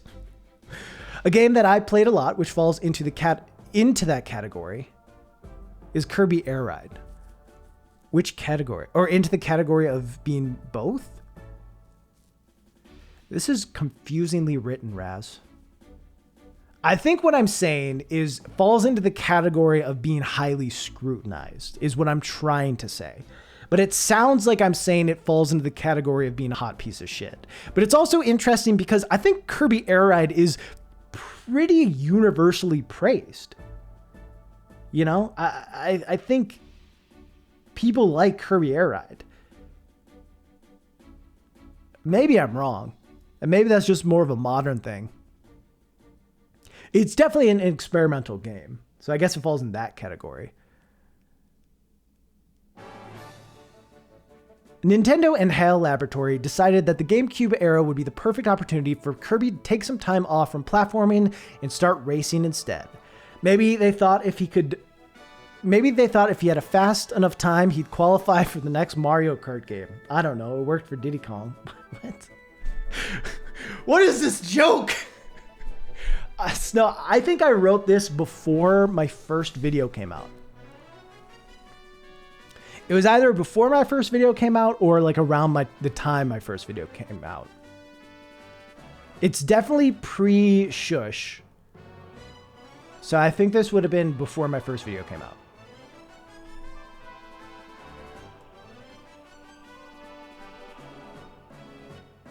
Anyway, this is a dumb joke. So this is my review of Kirby Air Ride. Let's talk about it. I guess I cut the let's talk here. Instead of going over every detail of the game and no doubt covering topics that I and you really don't care about, the way I'm going to do reviews on my channel is by talking about the 5 things I liked most and the 5 things I liked least. Look at this format. Wow. Big wow. Very original. Dude, I was just an early copy of Snowman without even knowing it. I was 5 is so, yeah, so that was the problem, Pancake, is and you'll find, like, I didn't necessarily have, I think I had 5 positive things to say, but didn't really have good 5 negative things, but I established it. Or like sometimes I'd have a thing that was good, but it was really only 1 sentence worth of content, you know? So I either had to try to stretch it out or just cut it. It's a dumb format. Anyway, some of the things may be very general and others might be oddly specific. Who knows? Some reviews might be more than 5 things and sometimes it might be less. I don't know. I'll do whatever I want. So if you don't like this format, then you can go and hopefully, so if you don't like this format, then you can go and hopefully reconsider. I think that's how it's supposed to be read. Like it's building up like I'm going to say go fuck yourself. Like, so if you don't like this format, then you can go and hopefully reconsider. I'd love your viewership. Anyway, let's start with the good stuff. That's funny. That's funny. I don't give a fuck what any of you say. That's funny, chat. That'd be funny. That's a funny joke. Okay, that's funny. I would tell that joke now. Like, you know, in the end slate. It's the classic bait and switch. Kirby Air Ride soundtrack is kind of good. Anyway, number 1, starting at the top, Ride. Kirby Air Ride has 3 modes, and 2 of them are dedicated to racing. Of the 2 racing modes, I prefer Top Ride. Top Ride feels like it was made to be a Mario Party minigame. It's a short top-down race where you collect items and try to fuck over your friends. If that's not classic Nintendo, I don't really know what is. There isn't a whole lot to the mode, but a lot of fun can be had playing with friends. Okay. It's simple, quick, and a cool little addition to the title to keep you occupied. Oh, so this quick moving format's not good. Snow, are you having this? Is reminding me of that video we just watched of yours on stream, your first DK month thing. I was just like so fast, barely says anything, and just moves to the next point. It's like, wait, that's the end? That's the end of what you have to say? Oh my god. In number 2. I think I was going for a In the City reference, the song. In the city. Oh. That's a boomer joke. Fucking Christ. Whenever I think about Kirby Air Ride, City Trial is the mode that comes to mind. City Trial sets you in the middle of a metropolis with skyscrapers, underground passages, and volcanoes. Because, you know, it isn't good city planning unless your downtown is in constant threat of volcanic eruption. Fuck. This is good. This is such a good script, guys. This is so good. This is good, y'all. Fuck. Shit. In this mode, you collect power-ups, explore the secrets of the map, participate in random events that range from a dense fog that appears to a battle with a giant bird. At the very end, you compete in a fun minigame. City Trial is best played with a group of friends, like every other multiplayer game ever. City Trial is best played with a group of friends. City Trials is best played with a group of friends, like every other multiplayer game ever. The special thing about City Trials is it captures enough of your attention to entertain you, but it doesn't take all of your attention.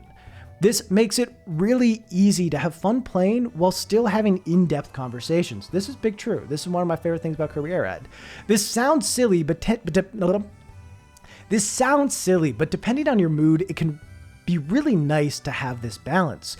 Shooters and fighters can take a lot of focus, so having a game where you can still interact with the people next to you is pretty great.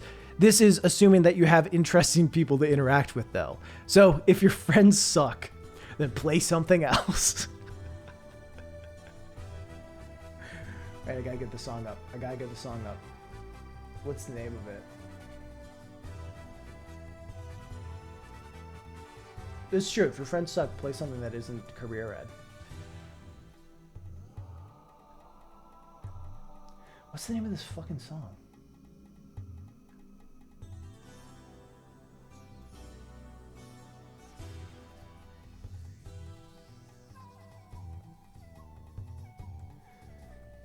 Friends suck? Maybe, yeah. Get better friends. Here we go. Number 3. That Russian song. Kirby Air Ride has pretty typical music, but the song that plays in City Trial when all the items get messed up is the finest piece of video game music that I will ever talk about in this video. Good one. Every time I hear it, I half expect Kirby to put on a fur hat, cross his arms, and start doing squat kicks. I don't think it does.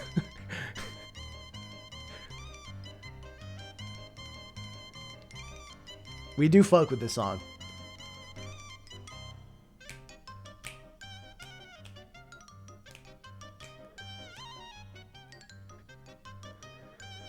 You're Russian and this is fun. Thank you. Thank you. Hell yes. I passed the test. All right. Okay. That was that section. Let's get back to where we were before. Number 4, The Legend of Dragoon and Hydra. And see, here's the thing. I reference a game that like no one's played. As like my little title section, I reference a game that like no one's fucking played. In City Trial, there are pieces to 2 different machines, the Dragoon and the Hydra, that when collected pretty much allow you to roll over everyone else's shit. While this point could be lumped in with the City Trial point, I separated it because in my experience, fighting with my friends over the pieces to these machines became a game of its own. When one of the pieces appeared, everyone would drop what they were doing to steal it because it is pretty satisfying to dominate everyone else. It could have been written way better. It like talked more about the competitive aspect and how it's like a game of hot potato. But yeah, decent enough point. I agree. Number 5, the Do Stuff Grid. The Do Stuff Grid. Kirby Air Ride has a checklist grid. Kirby Air Ride has a checklist grid thing for... Why checklist grid thing? Kirby Air Ride has a checklist, or Kirby Air Ride has a completion grid. Kirby Air Ride has a checklist grid thing for each mode, filled with various stuff to do. Completing these challenges gives you access to various unlockables in the game. I'm a bit of a sucker for achievements. Chat. Don't tell anyone. Actually, I talk about how I like achievements, I just don't do them. So this added a lot of replay value to the different modes. I'm a sucker for fast travel. That's when you know you gotta cancel me. When we look back at an old script and I say I'm a sucker for fast travel. I know lots of people who do, but maybe that's because I see... Yeah, I think Legend of Dragoon is far less popular. But whatever. After a while, my friends and I worked together to accomplish these tasks, and when we finally finished all the achievements in City Trial, it was extremely mediocrely satisfying. The journey was fun, but the end was underwhelming because shit unlockables. And this one I transferred the bad stuff, but I don't know that I do a good job of... Hopefully I would have shown on the screen like the bad stuff. All right. Number 1, shit unlockables. While the game does have a fun set of achievements to complete, the things you get for completing them are terrible. For the most part, you unlock sound tests and alternate music tracks, which is kind of bullshit. Hell Laboratory did such a great job in Super Smash Bros. Giving us courses and characters to unlock that I expected something similar in this. Turns out it's pretty limited. You can unlock Meta Knight. You can unlock Meta Knight. You can unlock Meta Knight. Did I say that already? You can unlock Meta Knight and King Dedede, but you can only use them in Air Ride or City Trials free run. Also, you can unlock different colored Kirbys, which is nice. Also, you can unlock different colored Kirbys, which is nice, I guess, but it would have been cool to see more variety. Like what? What other characters are there? You're in the negative part of the script, though. I was positive for the last 5 points. There's only one unlockable course, which is a total piece of shit, but I'll get into that later, leaving an underwhelming amount of levels to race on. I would have liked to see more courses for every mode. The one thing they did right is having unlockable vehicles for Air Ride. But with that said, I don't really give a fuck about Air Ride mode. So there's that. True and fair, Raz. Good points. Good points. Good points. Number 2, the racing. The main mechanic of racing always felt a bit clunky to me. First off, you don't press A to go. You accelerate automatically, because let's get serious, pressing A can be pretty taxing. A allows you to drift, suck up enemies, and unleash attacks. The problem is every time you press A, it slows down your momentum. This makes sense for drifting, but it's annoying to do this for the rest of the actions. What's worse is there are 3 buttons on the controller that literally do nothing in this game. Why couldn't any of those have been used to attack or why couldn't any of those have been used? Sorry. Why couldn't any of those have been the attack or suck up button? I feel like the developers were trying to do whatever they could to minimize the amount of things a player had to do, which is annoying. Is it? Is it? Maybe. Drifting always felt a little awkward because you slow down so much around curves. Also, I'm really bad at it. The racing mechanics are different, which is interesting to see, but Mario Kart already has one of the best racing formulas. So why deviate so far from it? Why try something different than Mario Kart? Who needs anything different than Mario Kart? You have it. No more racing games. Only Mario Kart. Always Mario Kart. Only.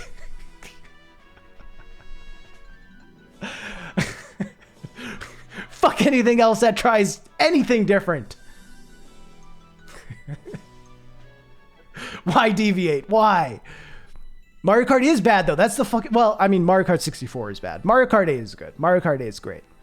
But it's funny because if we're talking about N64 or even that generation, I mean, I guess Kirby Air Ride was GameCube, not N64.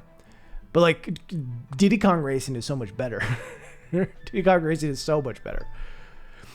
I will say I agree with this still. That is a problem I actually still have with Kirby Air Ride, is that the A button does everything when I wish that there was a different button to attack and suck up enemies.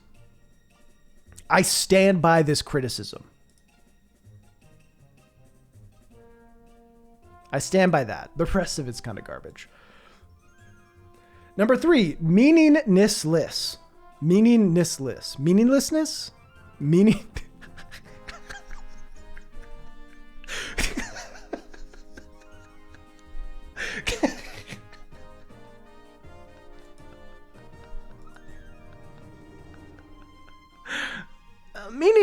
Meaninglessness. I'm dyslexic, so you can't make fun of me for that one. You cannot make fun of me for that one.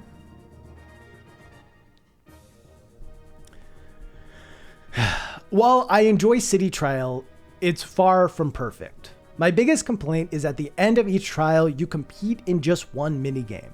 You spend a bunch of time collecting power-ups in City Trial, but you only get to show off what you got in one game. I said that multiple. You could have phrased that so much better. It makes... what was I saying? It makes the trial feel a little meaningless. You think that I spelt that right here, so you... I would have liked there to be at least 3 mini games at the end so you could get a better representation of who collected the most power-ups, and not just who had the most of one power-up that happened to coincide with the objective of the minigame. This is from 2013. This is old. This is 2013.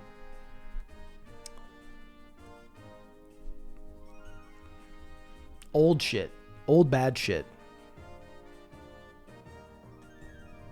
See ya, Tagama. Hello, Felipe. It's ancient, yeah. I think this one may have been written after my first video. The first 2 were definitely before. This one may have been a little bit after. All right, number 4, Nebula Belt. As I mentioned before, Nebula Belt, I like how mentally I start to try to like revise it. You know, like, oh, earlier would be a much better word to use here. Fuck. As I mentioned before, Nebula Belt is the only unlockable course in Kirby Air Ride, which made me have pretty high expectations for it.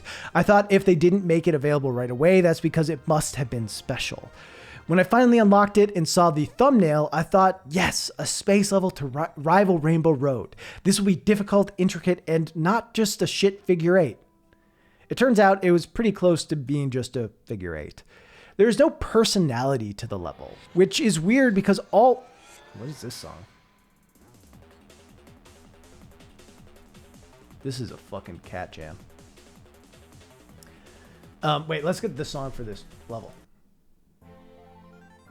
The song's kind of a banger.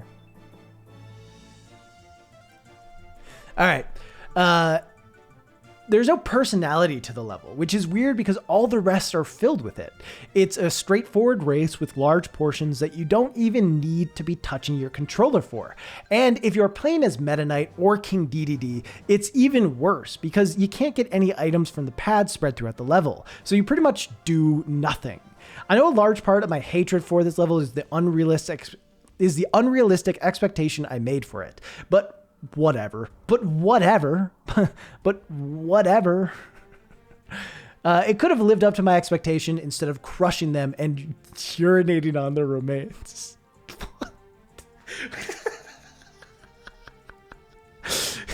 This is some serious, I must have just watched a fucking angry video game nerd video or something.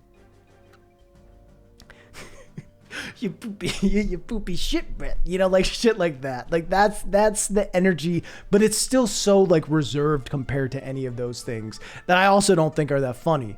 But could have just lived up to my expectations instead of crushing them and urinating on the remains. Okay, we're killing it. And number 5. Do I really have to keep doing this? No, you don't. You can always turn a game off, Raz. You dumb? I've played a lot of Kirby Air Ride, but if I hadn't been playing it with friends, I probably would have put it down after playing each mode once. The achievements give the game some replayability, but I never had a ton of interest in playing it alone. There aren't a lot of courses, and while each level does well with what it has, there's only so much to it. As far as the racers go, there are a handful of others that are... As far as racers go... The racers doesn't make sense. As far as racers go, there are a handful of others that are much more enjoyable to replay. I think that's a fair point, but seems weird in this format. I wish I wouldn't have written it in this format, to be honest. Like, this would be better as like a final point of like, career is an interesting thing because if you don't have people to play, it's not worth playing. I don't disagree with the point, but I don't like how it's framed. So that's Kirby Air Ride. It's definitely worth playing with the right group of friends, but it doesn't have the lifespan that other racers of a similar type do. So check it out, or don't. I mean, it came out like 10 years ago. You've probably moved on, which is fine. Thanks for watching. Okay. Of the 3, I think this is the best pretty easily. I think it has, while I don't love the format, I think the format allows for it to be a little more loosey-goosey, where the other one is written kind of like an essay, so it feels weird when it's all over the place. I think there are some good points, and what I like about this one over the others, which were kind of just Wikipedia, like just regurgitating Wikipedia, is like, this is all actually like my opinions, right? At the time. Like and maybe that, you know, and that's more interesting to me because it's like, this is what I thought about the game and what I'd say about it. I don't like doing it, the format in this way of like 5 things I like and 5 things I don't. So if I were to make this better, I would cut that format. I would cut the 5 things, you know. But I don't know. I don't think not that it's written super well, but I don't think the content in here is all that terrible. It's not all that good, but it's better than the others because it's way more like just talking about experiences. We need to go back to the format that actually works instead of whatever this is. See, I don't think this format doesn't work for me is more of the point, I guess. But it could work for some people. It works if you're like IGN. I think someone mentioned that IGN used to do this sort of thing. Hey, Unconquered. But I think the content is fine. But yeah, the framing of it is not great. Not that the content's good, but we're also talking about 2013. But listen, chat, I can't grade myself. What do you think? 1 for A, 2 for B, 3 for C, 4 for D, 5 for F. Please get your grades in.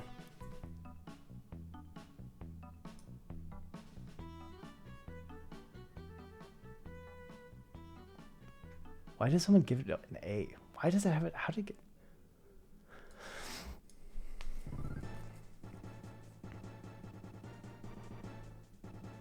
If you don't know why we're voting, then don't vote right now. Or just toss in a D. Toss in a 4. That's acceptable too.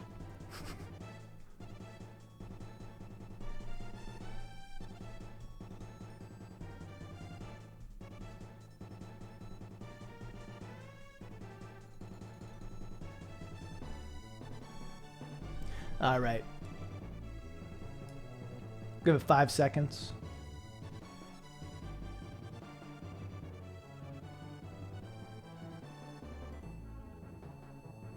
All right. Looks like it's a C minus, is what I'd say. Because I didn't see anyone actually type in 1, so I don't know why it got an A. I didn't see anyone actually type in 1, so I think that's a glitch.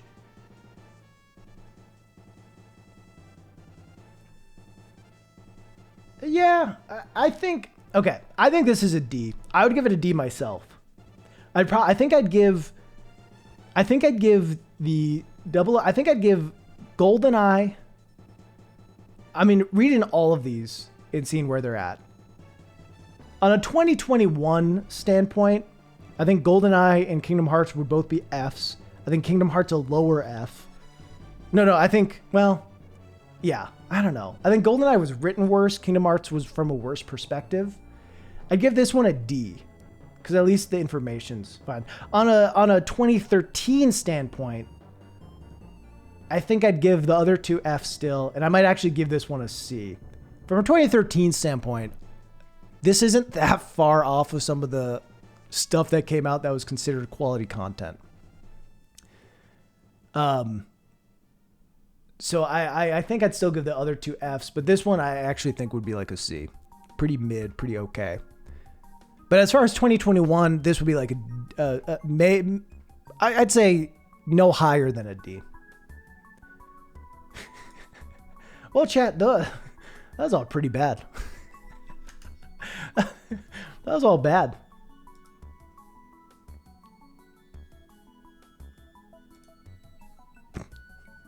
All right. Now, lastly, I have a short story I want to read. I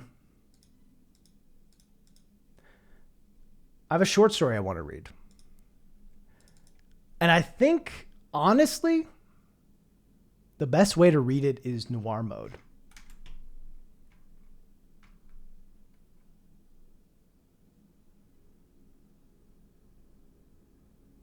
Do you ever think about trying out skits when you first started? Yeah, for sure. I mean, I think if you look at some of the things, when we were reading over those, I think like some of the things would have called for skits, but I didn't want to do live action even then.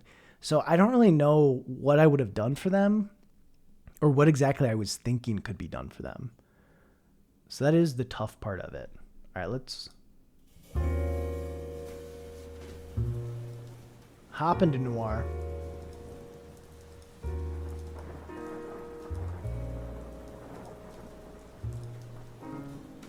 All right. We're going to hop into noir. This is a short story I wrote. It was, there was this, thanks for the hydrate. There was this competition in like a local magazine in Minneapolis. Each year of like, they'd have a theme and you submit like a 500-word short story and you could get published in it if you won and win like a prize. Thanks for the hydrate. I never won. But one year the theme was like video games. That was the theme of it. Is like, you know, one year was like 7 Deadly Sins. Of which mine did not win. Maybe I'll read it one day. But yeah. Not today. But yeah, this one was about video games. And I thought I was really primed to win it, but I didn't. I didn't win. So we are going to read what is essentially a piece of fan fiction titled, wait, how does,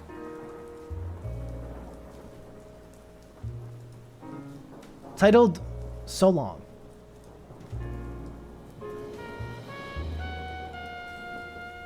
So this is So Long, written by Rasputin.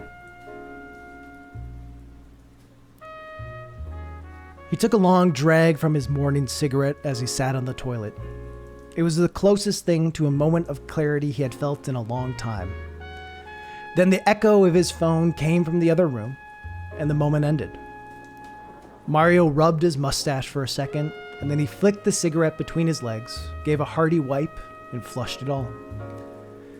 After washing his hands with soap consisting mostly of water, a gurgle came from the toilet. Clogged. Everyone still called him a plumber, but he couldn't remember the last time he did any real plumbing. Deciding to handle it later, he walked into the living room toward the answering machine. One new message.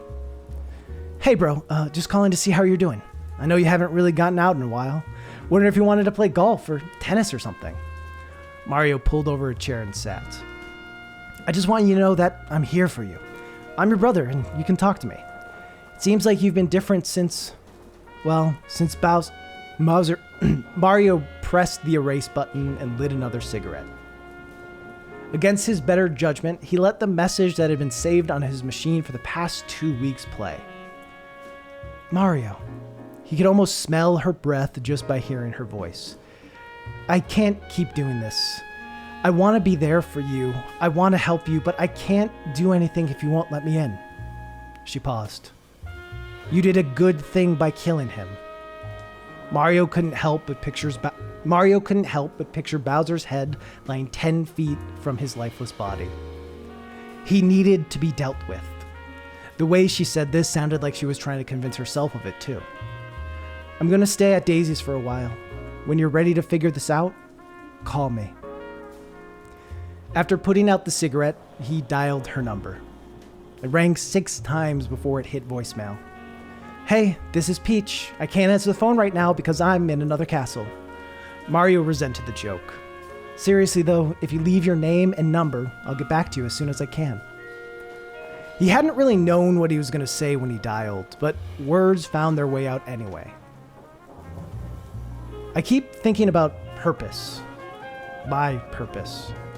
He adjusted his hat. I thought I was to be normal, get a real job, have kids, a family. Now I'm starting to think my purpose isn't to be normal, but to fight for normal. The goal, he paused for a second. The goal never made me feel much. A slight sense of satisfaction maybe, but it wasn't actually fun to save you. But it wasn't fun to actually save you. It was fun to be saving you. Whenever he took you, I never felt upset or worried, only excited. And I'm sorry for that. He took off the hat and ran a few fingers through his hair. For the longest time... Sorry, I gotta do something. He took off his hat and ran a few fingers through his hair. For the longest time, I thought you were my soulmate. That you defined my existence. Since I killed... He swallowed hard. Since I killed him, I realized that all these years, it wasn't you that defined me, but him. Mario looked at the M on his hat. Without Bowser, how can there be Mario? He hung up, then walked to the bathroom, grabbed the plunger and sighed, Wahoo.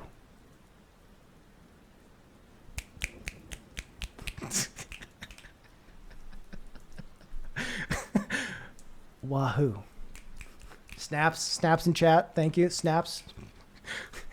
Appropriate time to snap. I think it's pretty funny. I think it's a pretty funny story. I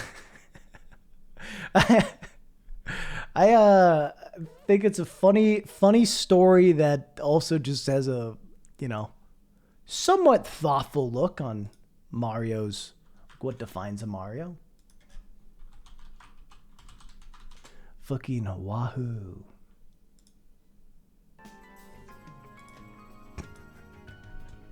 Obviously goofy, but we'll grade this too, chat. My early script writing, mostly F's and D's. How about my early short story writing? 1 for A, 2 for B, 3 for C, 4 for D, 5 for F.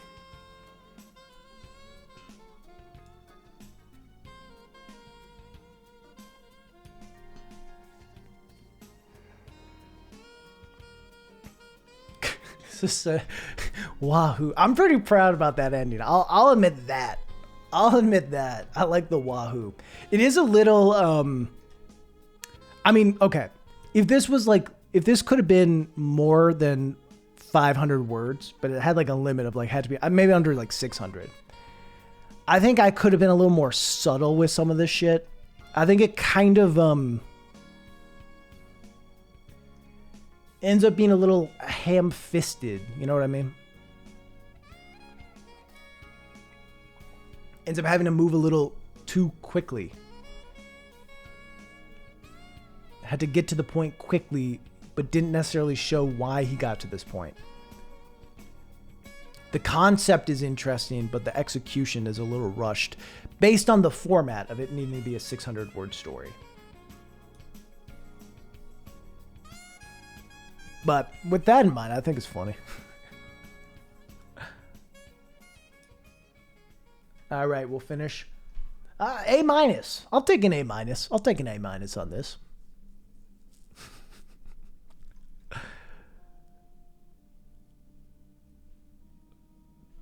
Dang old Mario.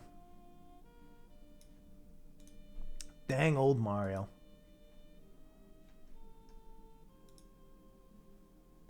All right. Well, chat, what did we learn? What did we learn today? It said 2013 YouTube was bad. That's the first step. It's 2013 YouTube was dumb.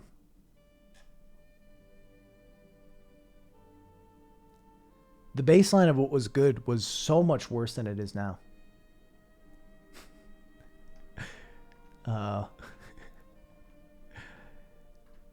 Obviously, though, I think the stuff that I actually released early on was pretty rough.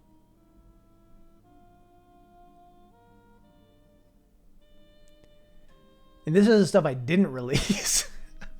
This is the stuff I didn't make. So, you know. It's good to know. Good to know. Bids were bad because Good Blood's videos didn't have Good Blood's videos to up the standard. I mean, don't get me wrong. I think Javid stuff is really, really good and has upped the standard.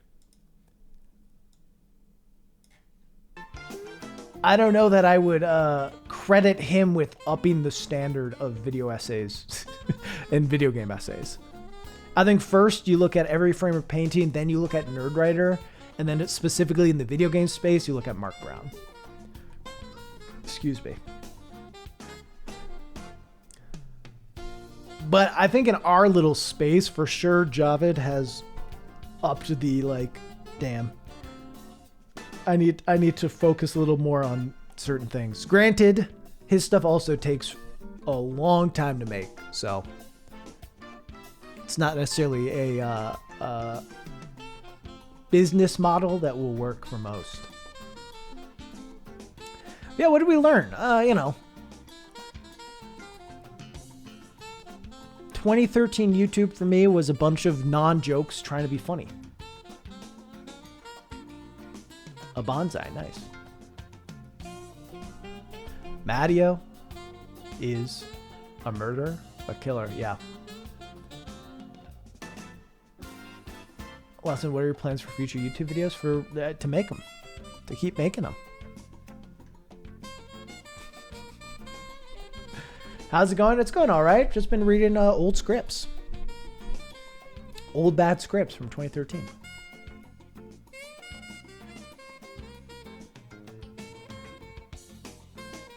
And, they were all pretty bad. They were all pretty bad.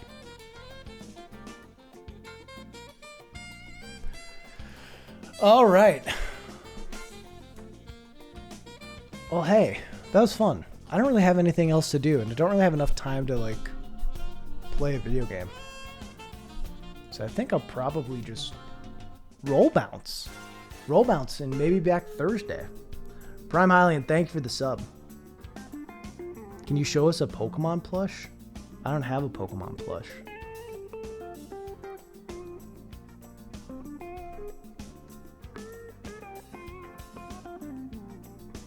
Way you read essays is captivating. Do a great job with highs and lows in your delivery. Hey, thank you. I practice a bunch to do that. It took a while. I think one thing that's funny is I think these well, that's my, yeah, true. See, there's my fake room and then my real room. And let me tell you, my fake room way cooler than my real room. But yeah, I think what's funny to imagine is I probably made all of those videos sound way better than they actually would have sounded. You know what I mean? Like, don't get me wrong. Think about how bad they were with me reading them now, like actually kind of performing them decently.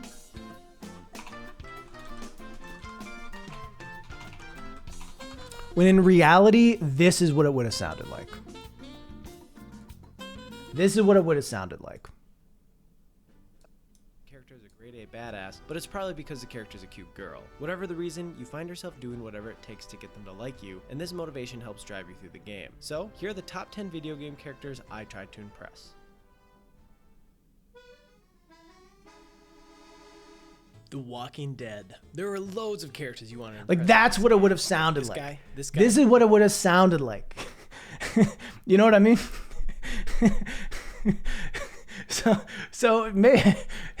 So with that, it really should unbalance. I don't know if it was that unbalanced, but definitely quieter talking voice. It's probably unbalanced compared to my voice now. But yeah, how long ago is that? 8 years, 7.5 years. But I had different ways I presented back then than I do now, which, it takes practice. It's from doing it a lot. I think stream has helped too. But yeah. So that makes all of those even worse. Because at least, like, I have better inflections now than I did then. So yeah. Ultimately, I'm glad I never made those videos. Holy shit. It's embarrassing enough to have the ones I have. So it'd be even more embarrassing if I had made any of those. See how much you work? Thank you. I think what's interesting is, I think in 2013, I wasn't a terrible writer by any standards. Like, I had just finished an English degree. Like, I wasn't bad at writing. I just didn't know how to write in this space. Because, like, I don't know. I go back and read, like, old essays I wrote for college, and I think they're actually pretty good. And they are kind of in line with how I write stuff now. I mean, worse, but still, they feel closer to that. And I think maybe part of what helped me was figuring out how to combine more of that with the YouTube-y stuff. Because writing for YouTube and YouTube video essays is way different than writing an actual essay. But I think I overcorrected in some of the early stuff in trying to emulate a style that wasn't comfortable to me and that wasn't something I had spent much time learning or doing. But yeah. Anyway. Fine tune what was already there. Yeah, I mean, I think it was just learning how to combine YouTube stuff with my actual essay writing, which was like the more interesting breakdown of stuff, which I would do in college essays, but wasn't really doing in my early YouTube stuff. Found writing reports for my honors degree actually helped for YouTube a lot. Yeah, even though they're quite different. Yeah. So yeah, whatever you learned, you can get better. That's what we learned. You can get better. Just takes practice. It takes doing it a lot. It takes being thoughtful about trying to get better. We also learned just try to do your own thing. I think that's important. Try to do your own thing. Don't try to be, you know, a ripoff of some bigger person who is able to pull off jokes in a way just because they're more charismatic in that vein. We all learned that we should sub to Heavy Eyed. Agreed, always. Not a writer, I just vent on a document I have on my computer. It does help though. Fair. Fair and good and true. Anyway, that's all I got for you. That's all I've got for today. Hey, Dragon Dreamer. I hope you enjoyed this look at some bad essays. And I guess I appreciate... I'm going to stay live for a little bit more so I can raid Hamish, because he's streaming soon. Hopefully you can appreciate what, you know, oh, wait, let me... Hopefully you can appreciate that growth and seeing that. And I think also, yeah, I mean, from my perspective, it's like, thanks to, granted, I think the worst stuff I wrote never came out. But I still think the early stuff I wrote wasn't all that good, or stuff I'm proud of. So I appreciate people giving grace to be around long enough and make videos long enough to hit a point where I'm actually able to kind of hit a writing stride. Definitely found a great way to combine things you know well / enjoy found recently, and you've definitely got something effective going. Yeah, thank you. I think, and looking at that Kingdom Hearts video, I think actually, or script is actually a really interesting view in terms of that idea of me thinking I understood something and not. And I think that's, if that makes any sense. Like, I was treating it as if I was a big Kingdom Hearts fan or understood Kingdom Hearts in the same way that Kingdom Hearts fans did, but I didn't. I didn't at all. And that makes it come from a very constrained point of view. Where, like, now, I think I'm pretty cautious with perspective and try to always root things and, like, clearly establish this is the lens I'm looking at it through. I think that's something I've been successful with, because when I cover topics that are kind of come off maybe as negative or something, yeah, works well. Everything build up to your current self, and I do enjoy how you do everything now. So I guess awesome job, Passras. We worked through it all, yeah. All right, we're gonna raid Hamish.